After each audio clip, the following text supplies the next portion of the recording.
Great, thanks. Now that all the introductions are out of the way, especially from the assholes, we can get underway with the topics. The first topic, I'll just read it out here as I've written it. On December 14th, Kelly Loeffler, we all know who Kelly Loeffler is, right? Running for Georgia State Senate in one of the probably most anticipated runoff elections, one of the only two, but certainly a very highly anticipated runoff election, posed with Chester Doles, who spent years as a member of the KKK and the neo-Nazi National Alliance. Do we expect this to influence the already close Georgia Senate elections? Should this be something that she's impugned for, or is this another instance of cancel culture going too far? And before guilt by association. Yeah, so we'll give our introductory takes here in no particular order. Again, we'll start with, we're gonna start backwards this time. So Polars, what are your thoughts on this issue as we've sort of presented it? As someone who lives in Georgia and who's been doing some political work down here, I don't really think her opposing with Charles Doles is going to make that large of an effect. Kelly Loeffler has already demonstrated to be a terrible debater, doesn't really have the ability to demonstrate her points effectively, has done some really sketchy things, and it really hasn't affected the way that the Republican Party views her. So I don't really think this is going to have that large of an effect. Personally, as someone who's been living here, I didn't even hear about the story until you mentioned it and sent it as a topic. So I think it's going to have little to no effect. Now, whether she should be impugned for it, whether she should face a lot of flack on it for it, really depends on whether or not she purposely knew. Because I tried reading the story, like the couple stories that referred to it, it didn't seem really to mention whether she knew or not. But if she did, that's probably a knock on her. But if she didn't, I don't think it's very much to I don't think there's very much to put on her. I think there are a lot more effective things that the Democratic Party could get on Kelly Loeffler for. She's not an angel. She's not a saint. She sure wasn't elected. So that's my take on that specifically. I don't think it's going to have that large of an effect on the election. I don't really know if she should be impugned on it. It really depends on whether she knew or not. Sweet. Brento, what are your thoughts on this issue?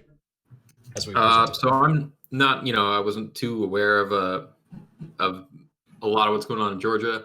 I read the article and I looked at the picture, and the picture literally just looks like, just like anyone comes up to someone running for office and then, hey, and it looks like he's the guy holding the camera, so it looks like it's his own picture or something, and then just snap picture, and and then I can't project anything beyond that.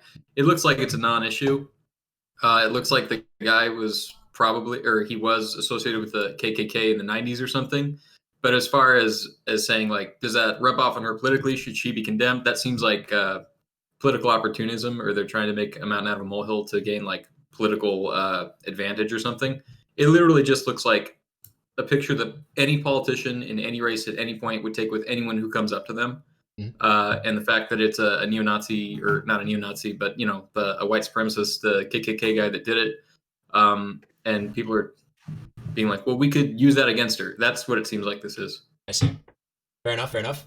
Socco, what are your thoughts on this issue? To be honest, like I have the same kind of opinion as Polar. I don't think it will influence her race at all. I also think Warnock will win his race, and then everybody else will lose theirs. That's how I predict the Georgia runoff going, because I think Joe Biden was the first person to win Georgia as a Democrat since Jimmy Carter, and that's been 40 years. So that's really something when you think about it.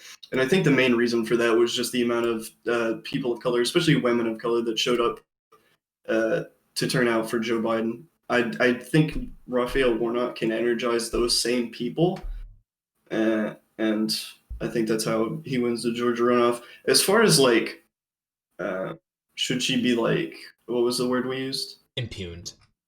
Impugned, yeah, I thought so. I mean, it's not really that surprising to me. Like, it could have been a coincidence, but she has a history of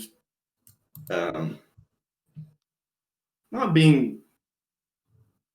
How do I want to say this?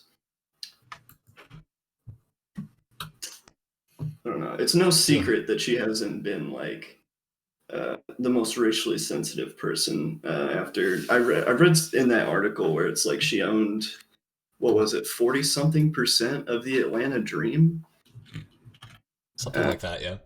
And she was she wrote a letter to the commissioner talking about how after the season restart, the whole thing they did with I don't know what the WNBA did, but I know the NBA had Black Lives Matter written on the court and their warm up sweaters. Angry letter to the commissioner. So it's not surprising to me, especially when you see that she endorses people like Marjorie Taylor Greene. It's nothing that I wouldn't expect from someone like that. Sure. CTV, what are your thoughts on this issue, if you have any? Well, just posting a picture with somebody ain't a reason to assume association.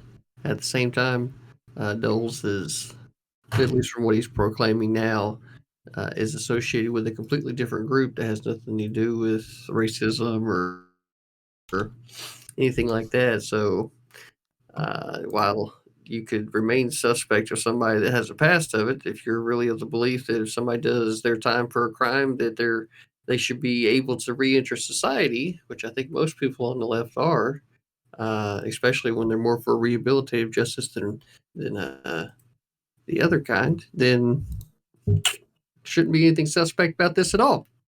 But the fact that we're even having a conversation about it kind of makes everybody else look suspect. So I'm kind of curious how the room's going to fall out. For sure. We'll open up to open discussion here once we get past the just sort of preliminary takes here. DemonMama, what are your thoughts on this issue? Yeah, I have no idea. Like, I don't live in Georgia, so I don't know exactly how it will affect the election, if at all. It's hard to say. I feel like there's probably some chance of it having at least some blowback by the time things finally heat up. I know we're really approaching the vote here, and I don't know. It's been race has been a big issue in Georgia, and it's not a good look to pose with somebody who's a neo-Nazi and a KKK member, especially for someone like Kelly Loeffler, who already signals to that sort of base a lot. Do I think she should be impugned for it? I don't know about impugned, but I think she should certainly be critiqued and questioned for it. She's a public figure who has regularly signaled to the far right. I mean, her entire argument against Raphael Warnock recently was just saying, oh, the radical liberals, the radical liberals, the radical liberals, and a bunch of vague QAnon signaling. And again, this is the person who used her position of privilege to simultaneously divest from stocks that were inconvenient after she found out about the extent of the coronavirus pandemic, while pushing anti-mask and anti-lockdown measures, which has cost many people their lives. I think that Kelly Loeffler is about the worst person imaginable, right now in office. One of the worst. I don't know, maybe not the worst. And as a result, I think it's perfectly rational to give some level of scrutiny to who she poses for pictures with, especially if she isn't willing to disavow that person publicly after being called on it. I think that should be the more important part. As for whether this is an example of cancel culture, no. Oh my God, that's a hilarious allegation. Again, this is a guy like somebody who was convicted of hate crimes, somebody who's been involved with the nationalist, right-wing neo-Nazi nationalist groups and the KKK. No, people are well within their right to question that and say, hey, this is fucking weird, even if it's just a casual photo. She should have no problem saying, yeah, fuck that guy. Sure. She should. Freemz, what are your thoughts on this? Yeah, basically just going to repeat what almost everyone else has said, that fuck that guy. But not to mention, right now, I think there's over 100 pastors from black churches sending her letters. It seems like any time that Warnock has shown support for any type of BLM or anything, she attacks him as him just being a socialist or a radicalist. So I don't know. My opinion of it hasn't changed. Of her has not changed because it wasn't very high to begin with. It doesn't surprise me, and I think it changes nothing. But that's unfortunate that that's the case. Brian, you got any thoughts on this? Yeah, a ton of thoughts, but I'll try and be really brief because I know we're going to go into open discussion. I think, to the extent that this affects her, I don't think it'll be that much, especially because I don't even think anybody follows very much of the WNBA. So when they come out and say something about, her involvement or make her divest in the team, I bet you most people couldn't even tell you, what the WNBA team is that she's invested in. So I don't think that will impact her very much, but any impact that has will probably be amplified by the fact that she didn't primary for anything before. You know, she was like appointed by, I want to say the governor of Georgia, right, in 2019. That's right. And that was in December of 2019. So it's only really been a year. And when you don't have to primary, I feel like that just leads you to weaker candidates. So, you know, her incumbency probably won't take with it the general like benefits that most incumbent electors, or I'm sorry, elected officials get to run with. So it could have some sort of an impact. I think the bigger impact will be whether or not as much turnout happens because of like voting by mail and stuff like that. Sure. And then lastly, Echoplex, do you have any thoughts on this? The one thing I didn't do is look up the new group that this guy's supposedly associated with. I know CTV said that the new group wasn't a racist group or whatever, but I'd have to know more about that group to know like where he's sitting right now. But I kind of also echo this idea that other people said, the first people said that like when you're campaigning and people want to take a picture, you don't got time to go look at their Twitter. Yeah. Like you just take pictures with everybody, and then when people complain about it, you go, hey, people get in line to take a picture with me at my campaign events. I don't know who they all are. It's part of campaigning. Of course, not all of them are going to be good people. But I don't even think that's what she said, right? She didn't say anything like that. I don't think. And as far as cancel culture, like I'm this chief technical officer of cancel culture, so I'm all for it. Sure. If it is cancel culture. Yeah. Before we do get into open discussion, I feel like I should clear the air a little bit. There is at least a pretty reputable AP article in which she, I don't know if I'd say denounces this figure, but she says she has no idea that the figure himself was a neo-Nazi. And it seems like a lot of this discussion is going to be based on whether or not like we know what group Chester Doles is associated with currently, which is a question that we could have for CTV. So CTV, I think you're listening because you have a wireless headset. Do you know anything about like the group that Chester Doles is currently associated with? Again, we know that he was formerly associated with like the KKK, but do you know anything about his current activities? I've read the same article as you guys did. It says, although he claims his current American Patriots USA group is free of racism, right? So I'm just literally referencing the article you sent me. So did y'all not read it?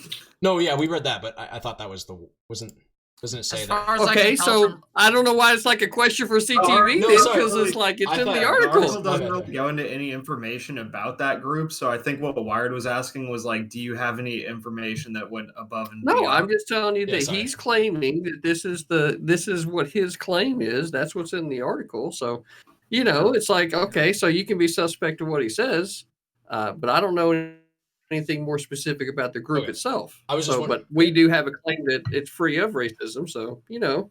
Yeah. His claim. So, like, I mean, trustworthy people, usually when I think of people who are trustworthy and are likely to tell the truth, I usually think of KKK members and neo-Nazis. Oh, sure. They are on the top of the list for people that'll tell you the truth because they don't give, you know, they don't care what like you think about. Oh that. Yeah, dude. Like when they wear those white hoods. Yeah, they love that. You know, I'm just saying, like those white hoods to hide their identity. And that's actually, I don't agree with that at all. Like, especially like these like new far right or alt right groups are purposely being very sneaky and trying to rebrand, even though like the what is it? American Patriots USA is going through a rebrand by saying that they're not a racist group, but it is still packed full of active neo-Nazis and Klansmen. Like it's not. I guess like their thing is they're saying, well, we're not unified by that, but well, I don't know. It's always the left that I always hear saying that, you know, we're for rehabilitative justice and second chances and third chances, and you know, we're all for people getting the benefit of the doubt. And then when it's like, oh well, so they can't be redeemed if they do this, well then, why is it that you would have such a contention when I say that pedophiles should get the death penalty? Right? I'm sorry. I don't know. Yeah, I don't know what any of this has to do with anything. Those are two different things. Those are two different things. One of those things is like the public discourse, and the other one of those things is the state taking away your freedom or your life. I'm just saying those are not the same thing. It seems disingenuous to me for one thing, for you to be able to just throw a label on somebody and them not to be able to have any type of way away from that, and then on another similar thing to be able to say, oh no, we need to get rid of the whole thing. Right, wait, because CTV, real quick. there's a way out. So I don't know. It's It does. It just doesn't equate Are for me as you far are as the you logic is advocating concerned. for the death penalty for KKK members? Is that what you're advocating for? Did Because according to your own did I logic, you would be did I advocating for say that. those specific words? Wait, so No, I'm- I didn't. Well, I mean, you implied that very strongly with your argument. So, Demon, I think the point that TTV is trying to make is that, like, I don't know, I'm not saying that I necessarily agree with this, but he's like saying, well, if we can give credence, right, and we let this individual like come back from like the bad things that he's done in the past, or like, no, how should I word this? If we believe in rehabilitative justice, that we should believe that this person has the ability to become a good person, and if you guys necessarily disagree with that, then he should be able to like go out and like engage in like forms of really bad punitive justice, such as like killing those same criminals in the past. That's just the point. Thank you. I know what this is. The what's it? That thing that Vosh says sometimes. The vaguely gesturing and imagined hypocrisy. Yeah. Okay. It's that thing. Christ, Yeah. I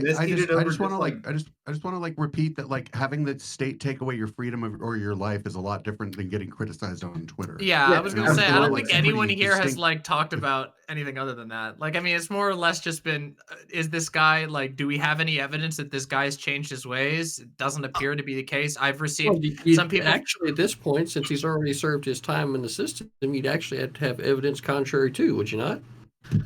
Yes, The latest thing, because that the doesn't mean latest that thing that he's wait. been involved No, in, wait. at That's least no wait. according to the That's not article what that was in 2017 in Charlottesville, right? So it's been 3 years since then. Do you have anything since then? You know, so if the answer to that, I mean, how many obviously things? no, Wait. then If somebody was attending a far-right Nazi-led rally in Charlottesville 3 years ago, and now they're still associated, as far as I can tell, with extreme far-right groups that have members of the KKK, I think that's a very, very rational conclusion to say this person hasn't exactly. If the group is said to not be associated with racism, which at this point, according to the article that we all read, that's not no, that's his claim. Right? He claims so that. He claims unless you're actually going to take your fingers and type it into Google and find out the information, that's kind of we did already though. He's still associated with the neo-Nazi.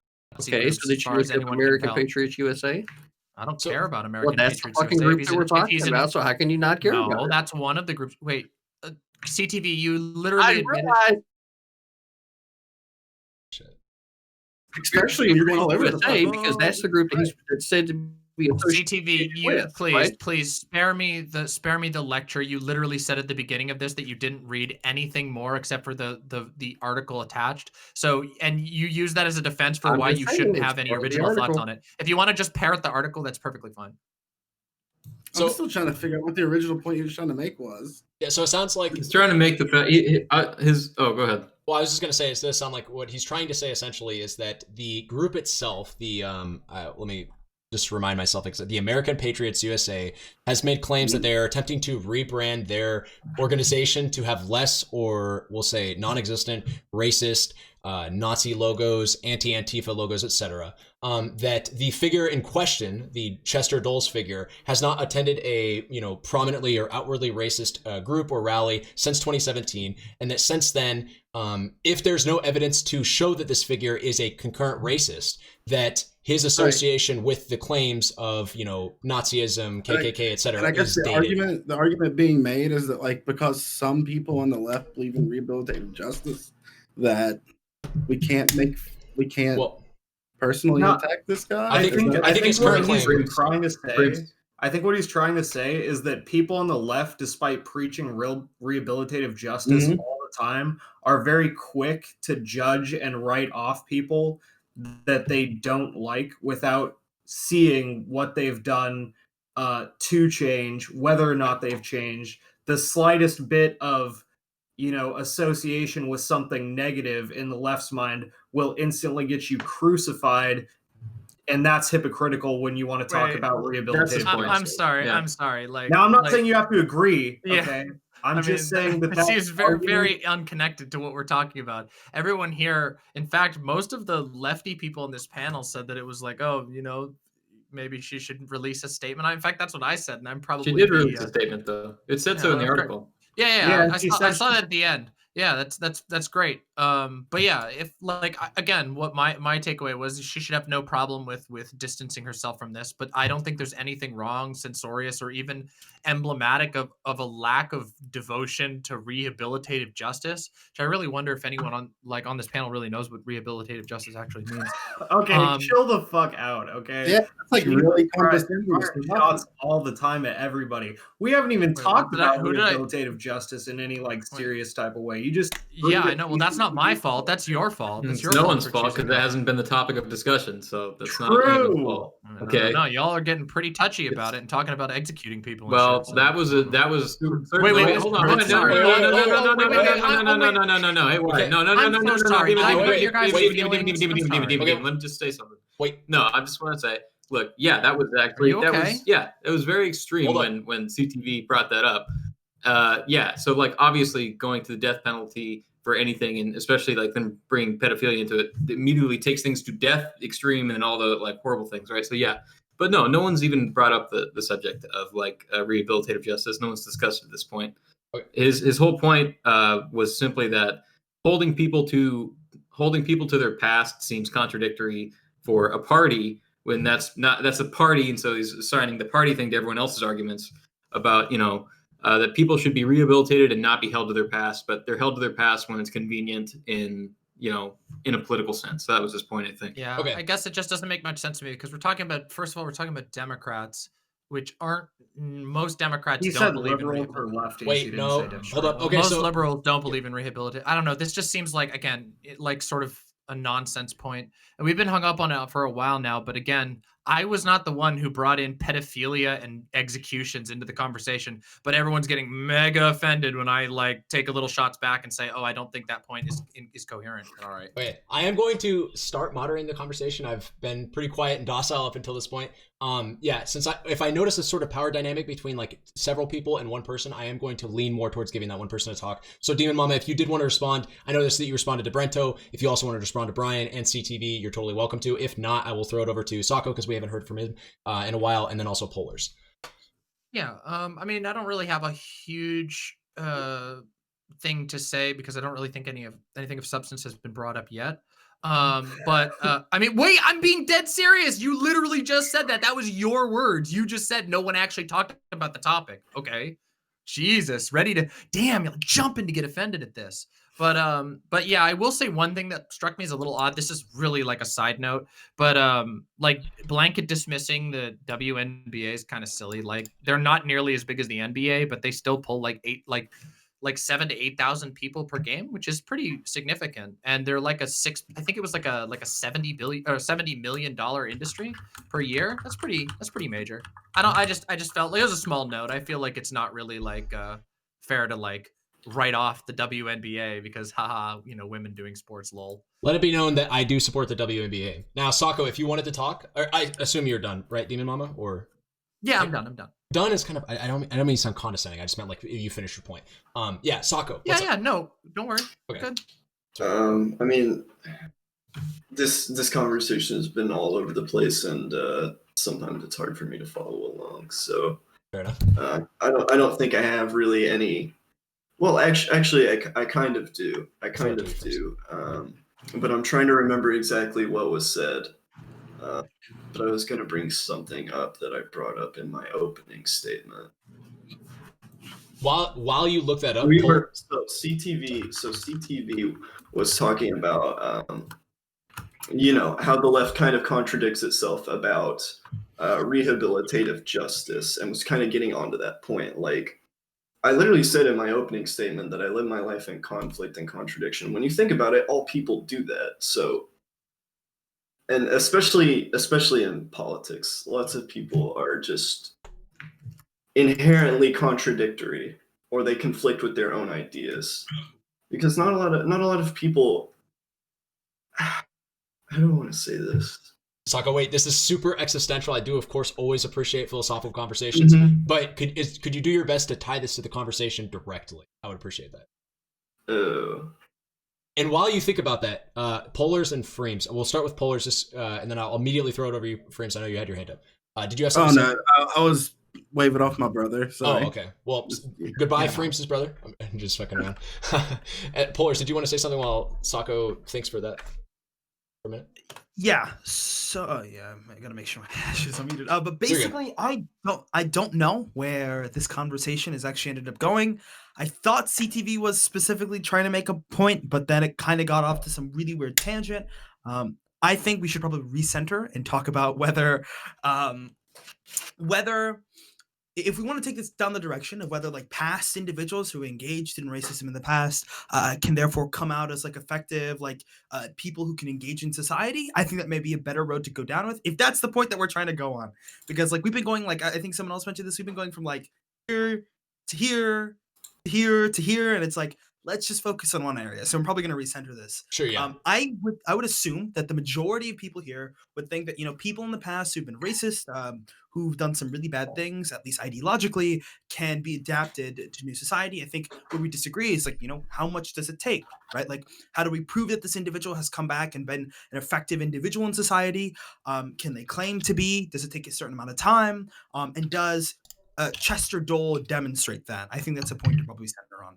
I'm actually glad you did that because I was just about to do that as well. I guess, can we get that out of the way real quick? And anybody that is going to pick up the conversation from here, it's totally open for free. I'm not like now going to point. Sure. I guess, yeah. Do we think that Chester Dole's actions in the past should necessarily carry over into whatever activity he's doing currently? And then second of all, what are we thinking about if we do think that those actions should carry over? What do we think about those actions? Like, should he continue to be? All right. Go ahead, has he demonstrated anything to show that he has changed? I mean, this isn't a person that was like just a Klansman. Like, he's been arrested for assault. He's led alt-right rallies. I'm talking about he smashed someone's head into a brick wall during a woman too, a bar fight. Smashed her head into a wall. Like, has he shown anything to even show that he has changed? Like, why are what steps has he taken to show Brent, changed? Okay, Brent. Wait, Brent, real quick. Sorry, Polar. Polar can jump in. Polar can jump in. He has an immediate response. So Polar than Brento. Yeah. So Freemz, from at least what I've seen, he said that he's like done a speech in front of black people saying how much he's like repented racism. I don't know how much I like would go into that. Or like what that actually means. But I think it's also really interesting, like, what do we define as like coming back, right? Like coming back and engaging in society. I think that's like a really interesting thing to talk about, because I know a lot of us probably on here, some of us may have been engaged in like some far right ideologies in the past. And I think we would like to think about like, well, how did we come back from that? Like, how do we signify that we've like evolved as people, and does it have to be recorded by a medical professional? Is it like recorded by the actions that we've done? And so I don't know how much Chester Doles has done. I don't know that much about his life, but I do know that he said that he's talked about that, and he's done the American Patriots thing. But the Unite the Right rally was like 3 years ago, and that may be something to take into account, because when I initially thought that like we mentioned that he had done crimes in the past, I thought, well, you know, like, as soon as he got in jail, he stopped, right? But like, if he was always like with these same far right ideologies all the way up to 2017, that may be a little bit more difficult to demonstrate that he's been separated. And from at least what I've seen, it doesn't look like he's changed to a certain extent, enough to like consider him evolved into society. For sure. So I'm gonna throw. I mean, I have the Instagram for American Patriots USA pulled up on my other computer right here. Y'all can go look at their content over the last little while on Instagram, and you can kind of decide for yourselves. Seems like could you echo kind of standard far right? You're going to drop that far right propaganda. Could you drop that? I put the username on Instagram in the chat. Sweet. Okay. And then I'm gonna throw it back to Brento just because he didn't get to say something. Okay. Then I'll go to you, Brian. Yeah. I do see your hand up, and then I'll try to throw it back to Socco, then CTV, and then we'll go from there. Okay. Yeah. DemonMama as well. Sorry. I'll make sure Sure. Mine's brief. I would just say, like, I don't, without doing a deep dive onto this guy's life and any kind of analysis, like, I don't think there's literally any way that we could ever possibly acknowledge or really figure out whether or not he's reformed or something like that. I just don't really think that's even possible. But more to the point of like the original question, again, I literally think like he took a picture with her she's running for Senate or Congress. I can't remember. He took a picture with her. It looks like he walked up and he just took a picture like that. That seems like the extent of their association. So like the deep dive analysis on his reform versus like his past statements, which seemed like they were like reprehensible, or not statements, his actions. It almost seems like no matter what conclusion we come to, I don't really think it's even relevant to the Georgia race or her as a senator or anything like that. So we can literally talk about this guy all day, and it's an interesting conversation about whether or not people can be reformed and how we should, judge whether or not we see them as trustworthy or anything. I really don't think it has any bearing on Georgia. Okay. Yeah, that's it. I mean, that's a good point too. Like, I really don't think that the picture changes much, but she has plenty of bad takes way well beyond or before that picture was taken for me to not like her, and I feel like the line in the sand has already been drawn, and this changes nothing. I think Brento, you asked like, how do you? Polars, wait, I hate to do this, but Brian has been waiting for a while very patiently. Brian, did you want to chime in on this? Yeah, so I think there's a really interesting conversation to be had around like cancel culture and especially like canceling by association. And I know Echoplex said something about being like the CTO of cancel culture. I hate cancel culture and I think it's gone absolutely way too far, but I don't actually think that politicians can be like canceled or are a victim of cancel culture, because what is on the line with them, what is being debated, is in one sense their personality, their ethics, their morals, like who they are. So I think, what they say and how they act is incredibly relevant to whether or not we vote them in or out of their position. And so I don't think that that has anything to do with cancel culture, because canceling somebody would be like what happened to James Gunn, right? Like whether or not he can direct a movie well has nothing to do with whether or not he tweeted the F slur like 10 years ago. Now, the difference here is that we're kind of using like canceling by association here, where because a selfie was taken of a person running for Congress just with some guy. I mean, I think what Brento said is very accurate. Like, it looks like he just snapped this in 2 seconds. She smiled and moved on. It's not like they were posing for a photo shoot for the cover of Time magazine, right? I think this casual link and then trying to cancel her by association is really weak. And I think we can do a lot better, especially when we're talking about like voting for somebody for Senate. Yeah, I just think it's a really weak attack, and I don't think it's going to have any effect. If it does have an effect, it'll probably mobilize the right, who already hate like snowflakes and cancel culture and all this bullshit. But again, I don't really think it's gonna. I don't think anybody cares, and nobody gives a fuck about the WNBA. Okay, like you couldn't even before reading that article. No. Before reading that article, DemonMama could not tell me the name of the Atlanta WNBA team, and I don't think right now she could name 2 WNBA teams outside. Well, I have to let name any NBA teams because I don't watch sports. But all I'm saying is that on a pure statistical manner, you're wrong. Yeah, no, actually, DemonMama, yeah, if you wanted to respond in general, totally your time. Yeah, totally. I mean, I don't know. You seem really really banging on about that. I don't know. Maybe you got a problem with women. I don't know. Yeah. Well, maybe. I don't know. It sounds like you might be having trouble banging. But yeah. Just saying. Listen. But yeah. I don't know. It doesn't seem like, from what everyone said here and from what the article says, it really doesn't seem like there's even an angle of attack here.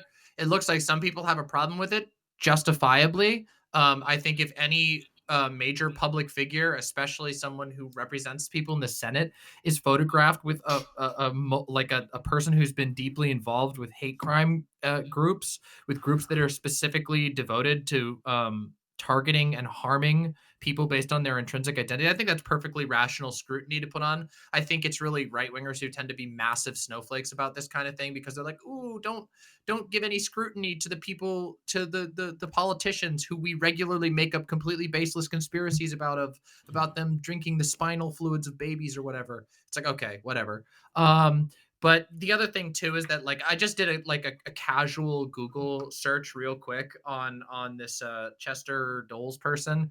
In 1998, he was in an interview with the Washington Post in which he said that I will be taking my Klan robes with me to the grave, even though he's no longer associated with the organization. And then he appeared in a Nazi rally in Charlottesville in 2017. Yeah, I feel like that's a pretty fair reason for people to be very, very uneasy around someone like that. And I don't think like there's this concept of like rehabilitative justice where it just means you hug Nazis for fun because I don't know, apparently that's like the imagined version of what rehabilitative justice means. So I don't know. None of this is particularly convincing to me. I think it's perfectly justified for people to have scrutiny on their public servants. Yeah. And Okay, now, everybody, I gotta jump in. I gotta jump in a minute here, but I just wanted to bring up like on the cancel culture thing. The problem I have with the discussion around that is if like somebody's gonna put their ideas out there, especially public figures or famous people, they shouldn't get fucking incredibly upset when other people don't like what they have to say and are voicing that. Like if you buy that ticket, you take that ride. If you're gonna go out there and put your ideas out there publicly, you're gonna get what you're gonna get, and you can't be loud in the courtyard and then expect nobody to respond to you. So it's just kind of, I got to go though because I have my own show to do. But I just wanted to say that real quick because that's like one of the things I kind of bang on about a lot is that cancel culture isn't real. It's just people saying things and then other people saying things and then more people criticizing more people. And I think it's kind of stupid. If you don't want to be criticized, then don't say anything. it's a very You fair can just point. hang out with your family and your friends and do what other people do. But it was good meeting everybody. A couple Yeah. familiar faces. Good to see you, Brento. Good to see you again, Freemz. And Yeah. good, Yeah. thanks for having me on, Wired. It was Yeah, good no to meet problem. the new people. Maybe Echoplex. maybe next time I'll be able to stay longer. Yeah, for sure. Yeah. Take care, man. Nice. Also, Yeah, I think I Okay. could also Wait. comment real quick Yeah, on yeah. on cancel culture. I forgot people were talking about cancel culture. I find the conversation around cancel culture to be really frustrating because people mean all kinds of different things when they talk about cancel culture. I guess I usually just ask people to be more specific because most of the time people say, "Oh, cancel culture," and they say this horrible shit has happened, and then you ask about what horrible shit happened, and it's usually nothing there. Like I feel like there's some examples. Like I think there are certainly examples of like fucked up power imbalances between like public figures where like a person with a huge following like blows the shit out of somebody with a tiny following and like it ruins their life. I think that sort of shit can happen. Some people would consider that cancel culture, other people wouldn't. So I don't know. It all depends on what people mean by cancel culture. If we're going to talk about cancel culture, I would love to hear what people are actually talking about. That is a very fair point.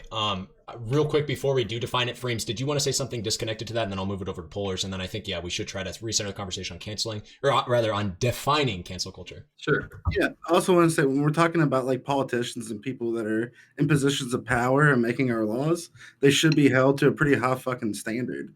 Like it goes like beyond just cancel culture. Like you can't be like, oh, this senator like said something racist. You guys are just trying to cancel him. Don't try to ruin this man's job. Like these are lawmakers. Like these are people who decides how people live and what I don't know. It's wild to just chalk it up to cancel culture. For sure. PolarsWorld, did you want to say something? Yeah, so I think Brento was asking, like, how would you even know? Like, how do you even demonstrate that you've like changed, right? Or like, how do you even get close to it? So I would say for a character like Mr. Dole, it'd probably be leaving this specific organization, the American Patriots. If he wants to demonstrate to himself that he doesn't hold those beliefs, that's something different, right? If he wants to demonstrate publicly that he doesn't hold those beliefs, may be able to engage in local forms of activism for the things that he once like held against. That seems to be a pretty common thing. Is whenever certain people engage in like bad behavior in the past, they'll come out and they'll work with organizations or do activities that may address like leaving that those pipelines, right? Like a really big thing was like the alt-right pipeline online, and a lot of those same content creators have come out and talked about how they got out of that situation, how they done this and that, and they kind of give their spiel on it, right? So that may be something that he could have done. But I think this cancel culture idea is somewhat interesting. I have some interesting takes on it, but like I'll let everyone else go through what they believe Sure. cancel culture Yeah. is. So Brento and then Anyone else? I do want to Sure. eventually. I want to Go move it ahead. over to CTV eventually and Socco because they've been very quiet. But yeah, your floor is yours, man. So as far as cancel culture, I would say like how it seems to be practiced, like, before Echoplex left, I would have liked to have responded to what he was saying like more directly, but he's not here, so I'm not going to like challenge it too much. Since he can't respond, but when he's saying like ideas, people saying things and then ideas passing back and forth, well, that would be nice. But like cancel culture seems to be more like when someone says something someone doesn't like or they disagree with, there's an attempt to destroy the person and not discuss the idea or engage in dialogue. Like if someone says something, they're treated as like a heretic, and then the person themselves is piled on or destroyed or tried to be like removed instead of actually engaged with and having like a discussion with them. So it seems cancel culture seems more about getting rid of people and not talking about ideas. Do you have like an example of that we could discuss? Because that sounds very vague to me right now. Well, I think that's say what? James Gunn, the guy that was directors Oh, of yeah. Guardians of the Galaxy 1 and 2 and then got canned for Guardians of the Galaxy 3. Mm-hmm. Yeah. That would be one. What actually happened there? He got fired from his job because people were mad that 6 years ago he tweeted the F slur. Okay. To be clear, he did come back though. Is he directed destroyed? He like, did dead? come back, but the problem isn't whether or not cancel culture did an effective job. It's like the intent with which things happen there. And the intent was this man said something we don't like a long time ago, so he should not have a position. Like he should not be able to get work. And I think it's really weird to create that. So first of all, this only happens to people that are famous. Okay. It's really hard to like cancel any normal person. Although there was that one lady who like went to Africa and tweeted like, hope I don't get AIDS or whatever. Haha, just kidding. I'm white. She kind of got her life ruined a little bit too. But for the most part, this only happens to famous people. So what I'm trying to say about this, there was she was some nobody. She had like 50 followers or something. But the point that I'm trying to make with this is like you're trying to have punitive actions taken against individuals for things that they say. And so what you're essentially doing is trying to create this class of like untouchable individuals who should like you shouldn't be a director for movies. You should just go get a job at McDonald's, right? Or you shouldn't be a person in public he's still image. a director, isn't he? And It wasn't effective, but that was the intent was to get him fired. I mean, I don't know. Most of the time that I hear we prosecute people that fail to murder people for attempted murder. So in the same way, cancel culture just because you did a shitty job. No, it's not the same thing. It's an analogy, but the analogy is not really close. It's not even a good analogy though. Like I don't know, because like I think of another like when I think of an example of cancel culture, there are a couple of things that like come to my mind. Like one of the things that comes to my mind is like the time that Mike Cernovich, that like right-wing neo-Nazi guy, tried to get Sam Cedar fired for basically the exact same thing. And then they actually succeeded. A bunch of right-wingers wrote letters to MSNBC and got Sam Cedar removed for 1 day before they let him back on his job. Ended up not really doing anything. They kind of got to the bottom of it pretty quick.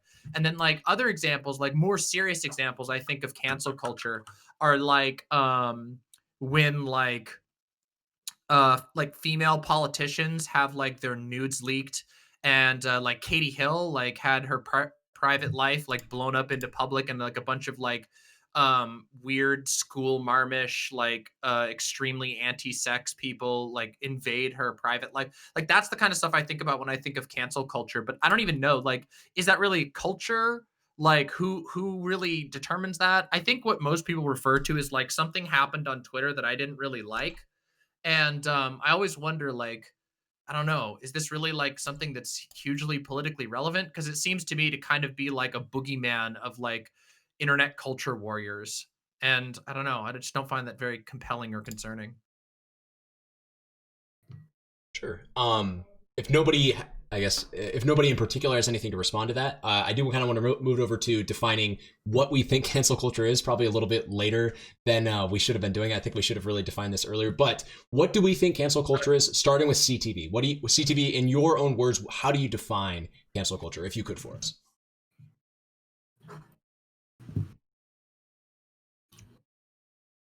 I don't know that you can define it other than just people deciding that they're going to stop following people, or start encouraging other people not to follow them. Sure. The real world consequences for jobs and stuff. I mean, basically everything that everybody else has already talked about. Okay. So, okay. Freemz, how would you define cancel culture? I guess it would be to ostracize someone from either entertainment, social media, employment in general. Sure. Kind of cut them out for the really shitty, stupid, bad takes. Real quick, I do want to welcome. What's up, Tyberius? How you doing? He's going to be joining us, taking Echoplex's place. We're just covering up the little bits of this last topic on cancel culture, and then we'll move over to the Puerto Rico subject. But yeah, Brian, how would you define cancel culture? I'm just curious. I think cancel culture is when groups of people online who belong to some type of group, be it like gamers or women or white people, collectively get together and try and weaponize outrage to take punitive justice into their own hands against an individual. For example, people that don't like those who use the F slur trying to get James Gunn fired from his position. I see. Whether or not that was successful. Now that Socco's back. Sorry. What's the F slur? I'm not going to say it because TOS. Say it. I think we're talking about... Hold on. So are we talking about the same word that the British used to call cigarettes? Yes. Yeah. Fuck, man. Okay. Not that one.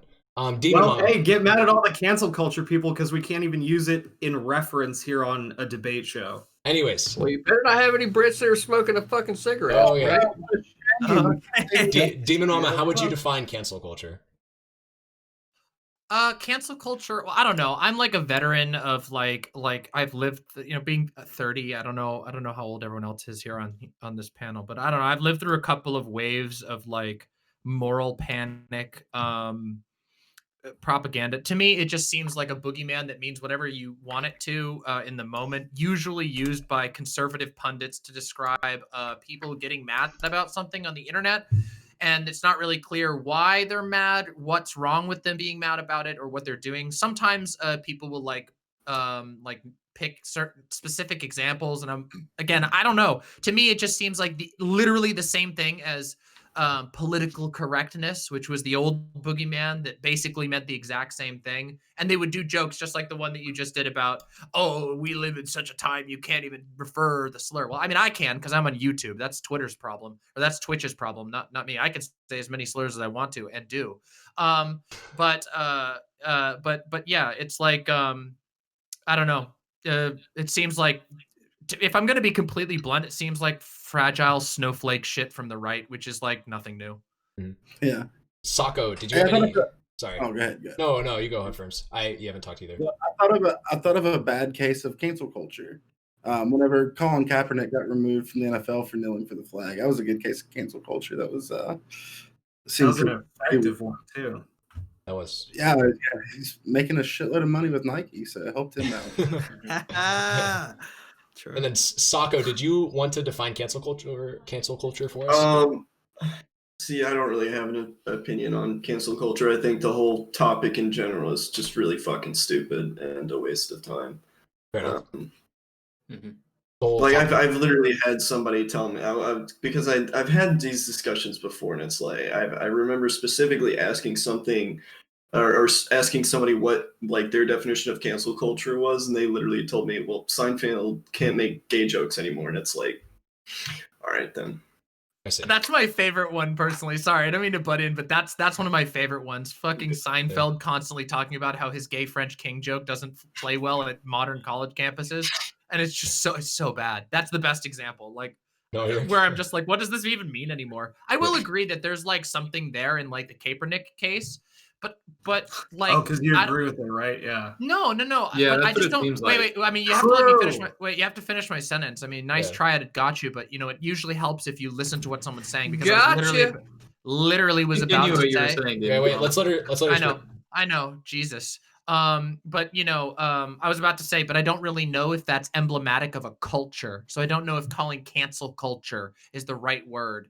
And let's not pretend here. We know that most people who use cancel culture are trying to refer to, I don't know, what did you just make a joke about? Not being able to say the F slur on Twitter or Twitch is an example of cancel culture. We know who uses this term the most. So like, yeah, like I just don't think it's emblematic of it. And I was literally going to say that, but you in your rush to get a dunk, you kind of tripped over your own shoelaces. But no, it doesn't seem like that. Well, Freemz, I was going to ask you, like, I mean, you were agreeing with DemonMama. Kind of, I heard you say yeah when she was making her point. that, you know, like you don't really think it exists. But then like Brian pointed out, it's like as soon as Kaepernick comes up, you're like, oh yeah, that example does exist. And it's like, okay, but so you can recognize it on one side of the aisle, but you don't on the other. Wait, hold on. Wait. I was the one who brought up the Colin Kaepernick thing. Sorry? I was the one who brought up the Colin Kaepernick Right. Let the record show Well, that that's is well, that's my question though. Mostly making a joke there as well. But I thought it was a good point, so I didn't take it as a joke. did I say cancel culture didn't exist? DemonMama said it, and then I maybe I heard wrong, but I was watching the stream. I thought I heard you say yes. I never said that cancel culture doesn't exist. I just said that I don't think people know what they mean. The boogeyman on the right. Yeah, it's a not boogeyman. really like it means it's a buzzword. Do you right, know what It's that? not a culture. It's not a culture. Yeah. DemonMama, you can correct me if I'm wrong here. What I think DemonMama was saying is, like, sometimes people will say some really bad, shitty things, get in trouble for it, and then chalk it up to cancel culture. Sure.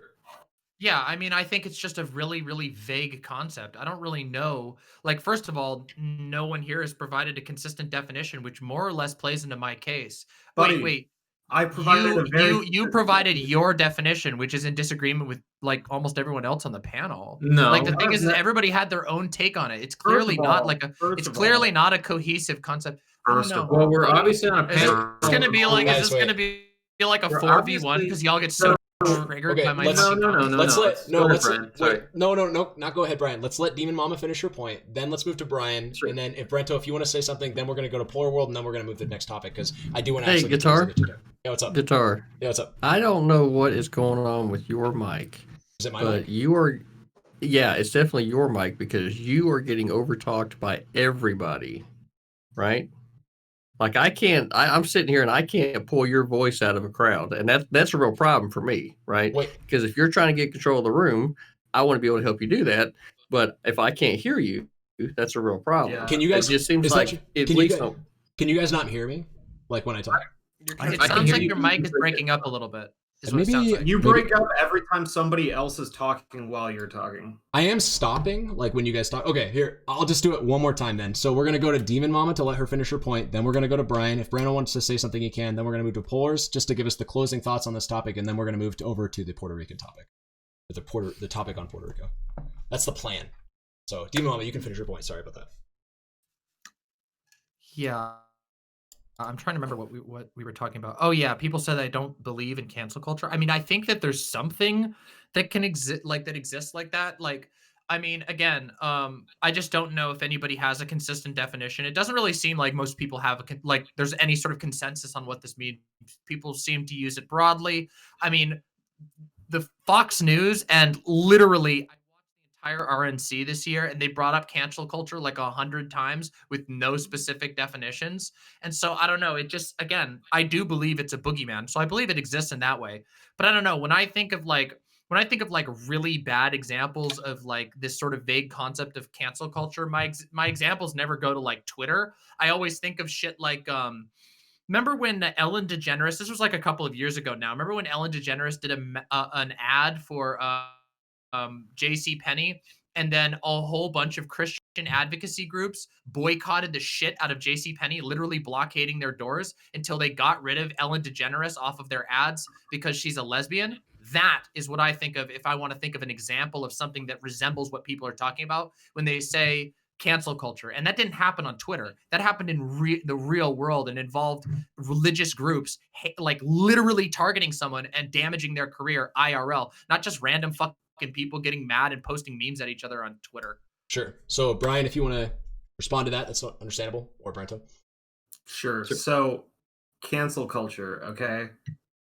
Okay. What we're talking about is a culture, okay, an attitude which has been created, especially online, where groups of people think that they can weaponize outrage to take what is in their mind justice and see that change happen in the world, okay? So right-leaning people thought that it was immoral and wrong for Colin Kaepernick to disrespect the military. They were very effective in getting him blacklisted from the NFL for life, okay? So that's an effective weaponized outrage case right there. Now, there are right-wing cases and left-wing cases too, okay? Like, Destiny arguably got unpartnered, got revenue taken away from him because he aired an opinion and a grievance that is politically unpopular on Twitch. So there are cases where groups of people weaponize their outrage. They use their outrage to wrong another person, whether or not that's for just reasons or unjust reasons. And I think that's a very consistent definition of cancel culture. I think it's one where we can all find examples on both sides. And I don't see how that is like vague or just my definition or whatever, because you can see it now in the age of social media in a way that you never saw it before. Or if you did, again, it was only for public figures like elected officials who, again, I said I don't think can be part of cancel culture because what's on trial is their person. Okay. At the risk of expanding the conversation again, I do want to say real quick, Brento, I imagine your thoughts on the issue are similar to what Brian said, or how he defined cancel culture. I think it exists on both the left and the right, and I think the Colin Kaepernick example is a good example. Okay. And I think that the fact that we're on a panel with multiple different people who also have like conflicting, viewpoints. That's something we should expect, that we're going to have conflicting viewpoints. So I don't think it's evidence that cancel culture doesn't exist, that we don't have a shared definition. We're all in here arguing about these types of things. So, Sure. If we don't have a shared definition, it doesn't mean that it doesn't exist, of course. Sure. So it doesn't mean it does either, but I don't believe that's a point against it. Sure. And then Polars, I did say I'd let you have the last word. I'm sorry, DemonMama, I know you had your hand up, but I do want to at some point give some amount of credence to these other topics because I really want to talk about the Puerto Rican conversation. So Polars, you get the last word on this. Yeah. So I think to answer the initial question, I don't think we're in disagreement in the aspect of, I don't think this is going to have that large of an effect on the Georgia election. Now, when it comes, should she be impugned? If she knew, probably, if she knew, that's something different, but it doesn't seem like she did. That was said by her spokesperson. And I think we're all going to agree on that aspect that, she really didn't know. We shouldn't really hold her as accountable. But if we really want to actually get on Kelly Loeffler for engaging really bad behavior, there's so many other things that seem to be much more effective and are much more reflective of her character, with her engagements in the Senate and the short time she's been there and other allegations that have been thrown at her. Now, when it comes to cancel culture, it seems like this is a very, very contested aspect here. We're having a semantical debate here on what it actually is. And I think BrentoBox is kind of right to a certain extent. Just because we necessarily disagree on it doesn't necessarily mean that it doesn't exist. What we probably need to need to focus on is what do we actually consider cancel culture, right? Is it the aspects of some small time person on Twitch got banned, or is it public figures getting deplatformed? Now I think the really important thing to actually address is it just, is it right? Should we take these specific individuals off their platforms? For how long? How much power should be targeted at them? Because to a certain extent, I think yes. Sometimes public outrage is the only way to hold individuals accountable. Sometimes it's overused. And I think that's a much more interesting way of looking at it, and it's a much more nuanced topic because we in reality can't vote on it, right? We're not sitting here voting on which individuals can get canceled. Public platform, not public platforms, but the public can engage in ways that we don't really like or enjoy, but we don't really have control over. So that's something that's a completely long and in-depth conversation. But those are probably my thoughts on that. And I know Wired wanted to go to the next topic. So yeah, real quick, I will say we are the public. So in some ways you could argue that we do have a voice in our social media presence. So despite the fact that it isn't something that we make a formal vote on, it is still something that we do have. I guess if you want to take the super libertarian argument, you vote with your wallet. Well, in this case, you vote with your outrage. But those are just the closing thoughts on it. I really do apologize. DemonMama, if you have a quippy one-liner, you can even make it an insult if you'd like. I'll let you say it on the topic. Oh, no, I was just I had more things to say in general, but we can move on to the next topic. I mean, I just think that one small note, the Destiny situation to me does not seem like a particularly good example of cancel culture. No, because Brian, wait, what does that have to do with anything? Are you actually? Wait, you said I could have an insult. Are you actually that dumb? It wasn't. Or was that a joke? Was that a meme? Were you memeing before you did that? And that's what you decided to go with? Yeah, I did. Wow. But I can back it up. Like, to be fair, do you know anything about the situation? Okay, wait, lower my expectations. Guys and girls. I know. Listen, I just want to say, too much. Brian, you definitely brought that. Wait, hold up, Brian. You definitely brought that up like completely out of the blue. It was very, very quick. I was gonna let it slide, but seriously though, like I do think there are very legitimate reasons somebody could argue that Destiny got banned, even if it was off-platform comments. Because I think I don't know. We could have our own little separate debate panel on this, but I don't think it's as easy as just to say, "Oh, Destiny was also a victim of cancel culture." Okay, the dude literally justified, a shooter. So I don't necessarily know if that I don't know if the way that you interpreted that in your explanation of cancel culture was entirely honest. I'm just gonna say that real quick. Hey, listen, like it or not, all I'm gonna say here on this part is that listen. Like it or not, I don't think it was like good that he got removed from the platform anyway. I literally said this in my conversation I had with Destiny. But he violated the TOS. Like, that's like a big deal, and he did that in front of thousands of viewers. Like, there are going to be people who are going to report you. That's not weaponizing outrage. It's you breaking the TOS. If I drop a fat slur on Twitch, I'm gonna get banned too. That wasn't really essential to my argument or anything. I don't know. You wanted to die on that hill. You wanted to try and get in your little dunk on it. Okay, really it actually wasn't a little. It was a pretty big one that kind of jumped from half court, like face jam, fucking stretched his arm out. The Michael Jordan, yep. Dropped that shit in, right? And damn, then the right has some low standards. See, that was the problem. Is that I expected a better joke from you, DemonMama. I had higher expectations, and I had to lower my expectations now because you didn't deliver. I don't want to waste the good ones on people who don't deserve it. All right, so on November 3rd, Puerto Ricans voted. You see this? This is not like if you keep I'm pretty fucking happy. I'm fucking high as fuck right now, and if you can't obviously make me that's laugh, incredibly clear. That is really clear to everyone who's watching. Jesus, I know, and everybody knows me. And they're like, if you can't even make CTV laugh, and he's a pretty laugh-happy fucking guy, perhaps you need new material. I'm trying my damnedest. I know that it's really hard. Like you usually like the Paul Blart style, like fart humors. I can make fart noise into the mic if you want. That we should bring on comedy greats like Larry the Cable Guy. Right. So the only thing that I wanted to say about the whole entire last topic, because nobody actually looked up American Patriots USA to see what they were talking about, and the one person who mentioned it was Echoplex, and what he said was that it was far right propaganda. But when I look at it, what I see is the banner across the top of it says "God, Family, Country." It's got people like Larry Elders, Dave Rubin. I mean, these people are all over this thing, and those are pretty left-leaning people, right? Or at least they used to be. Like there was that whole left me, right? There was that thing, right? So I don't know. It doesn't seem. It seems like I'm just gonna, guys. I'm gonna have to start muting people.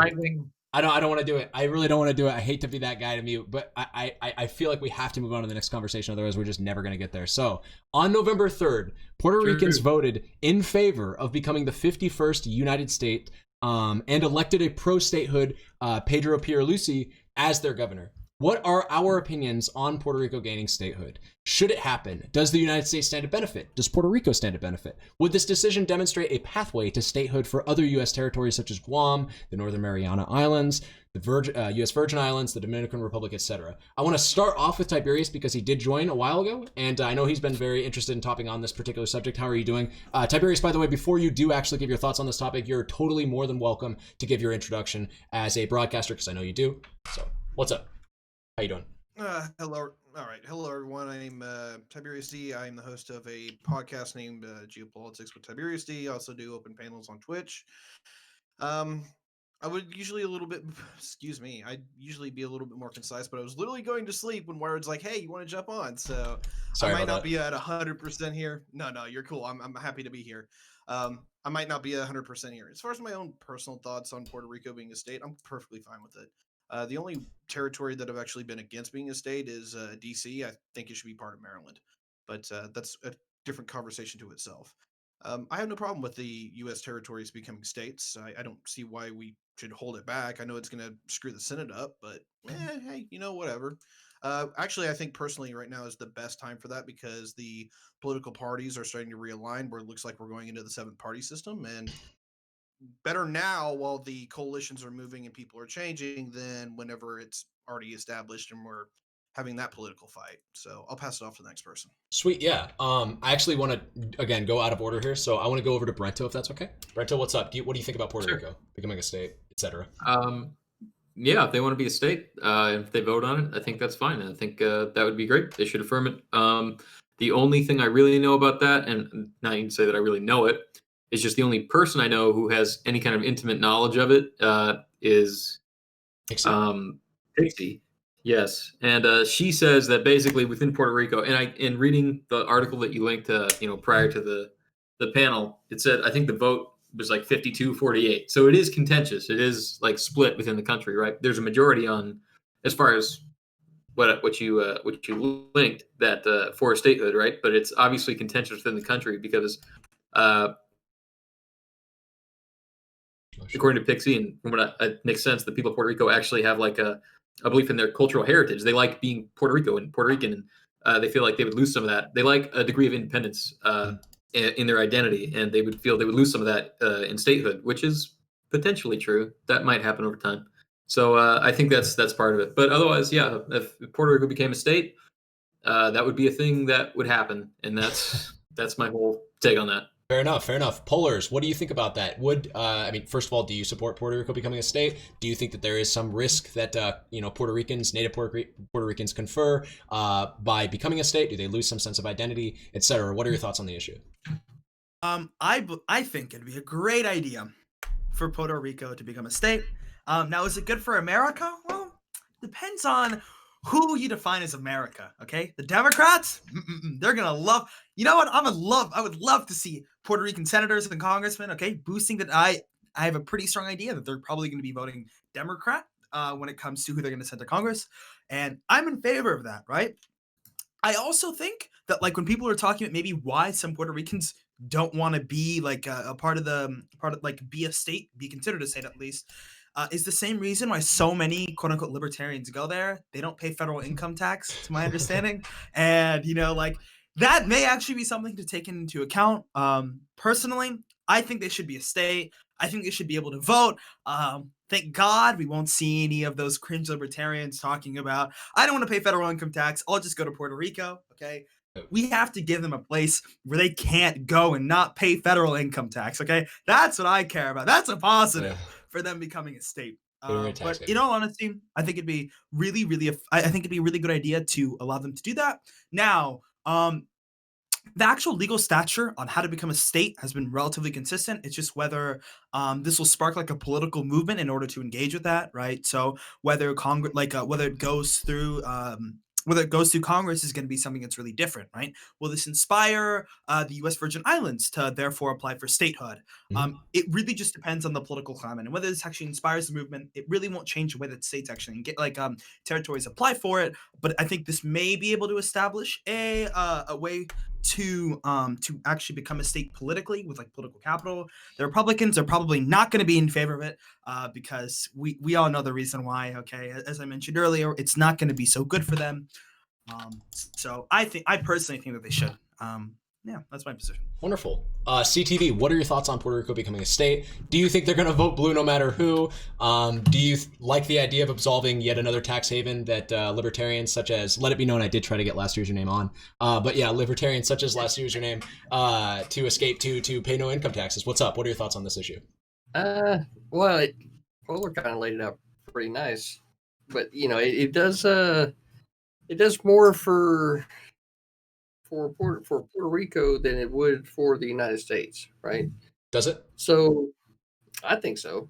Okay. I think right now, like Puerto Rico is set up pretty well as far as its citizens are concerned, right? They don't pay federal income tax. They, people that are born in Puerto Rico can easily come to the United States and become a citizen of a state, right? And now, so it seems a lot more to do with budget and money and then probably budget and money is probably going to be at the top of the list of things to talk about. And then it's probably going to have something to do with, there being 51 stars versus 50, right? Because we've had the same number for a while now. People there's a few generations of people that have kind of gotten used to seeing that.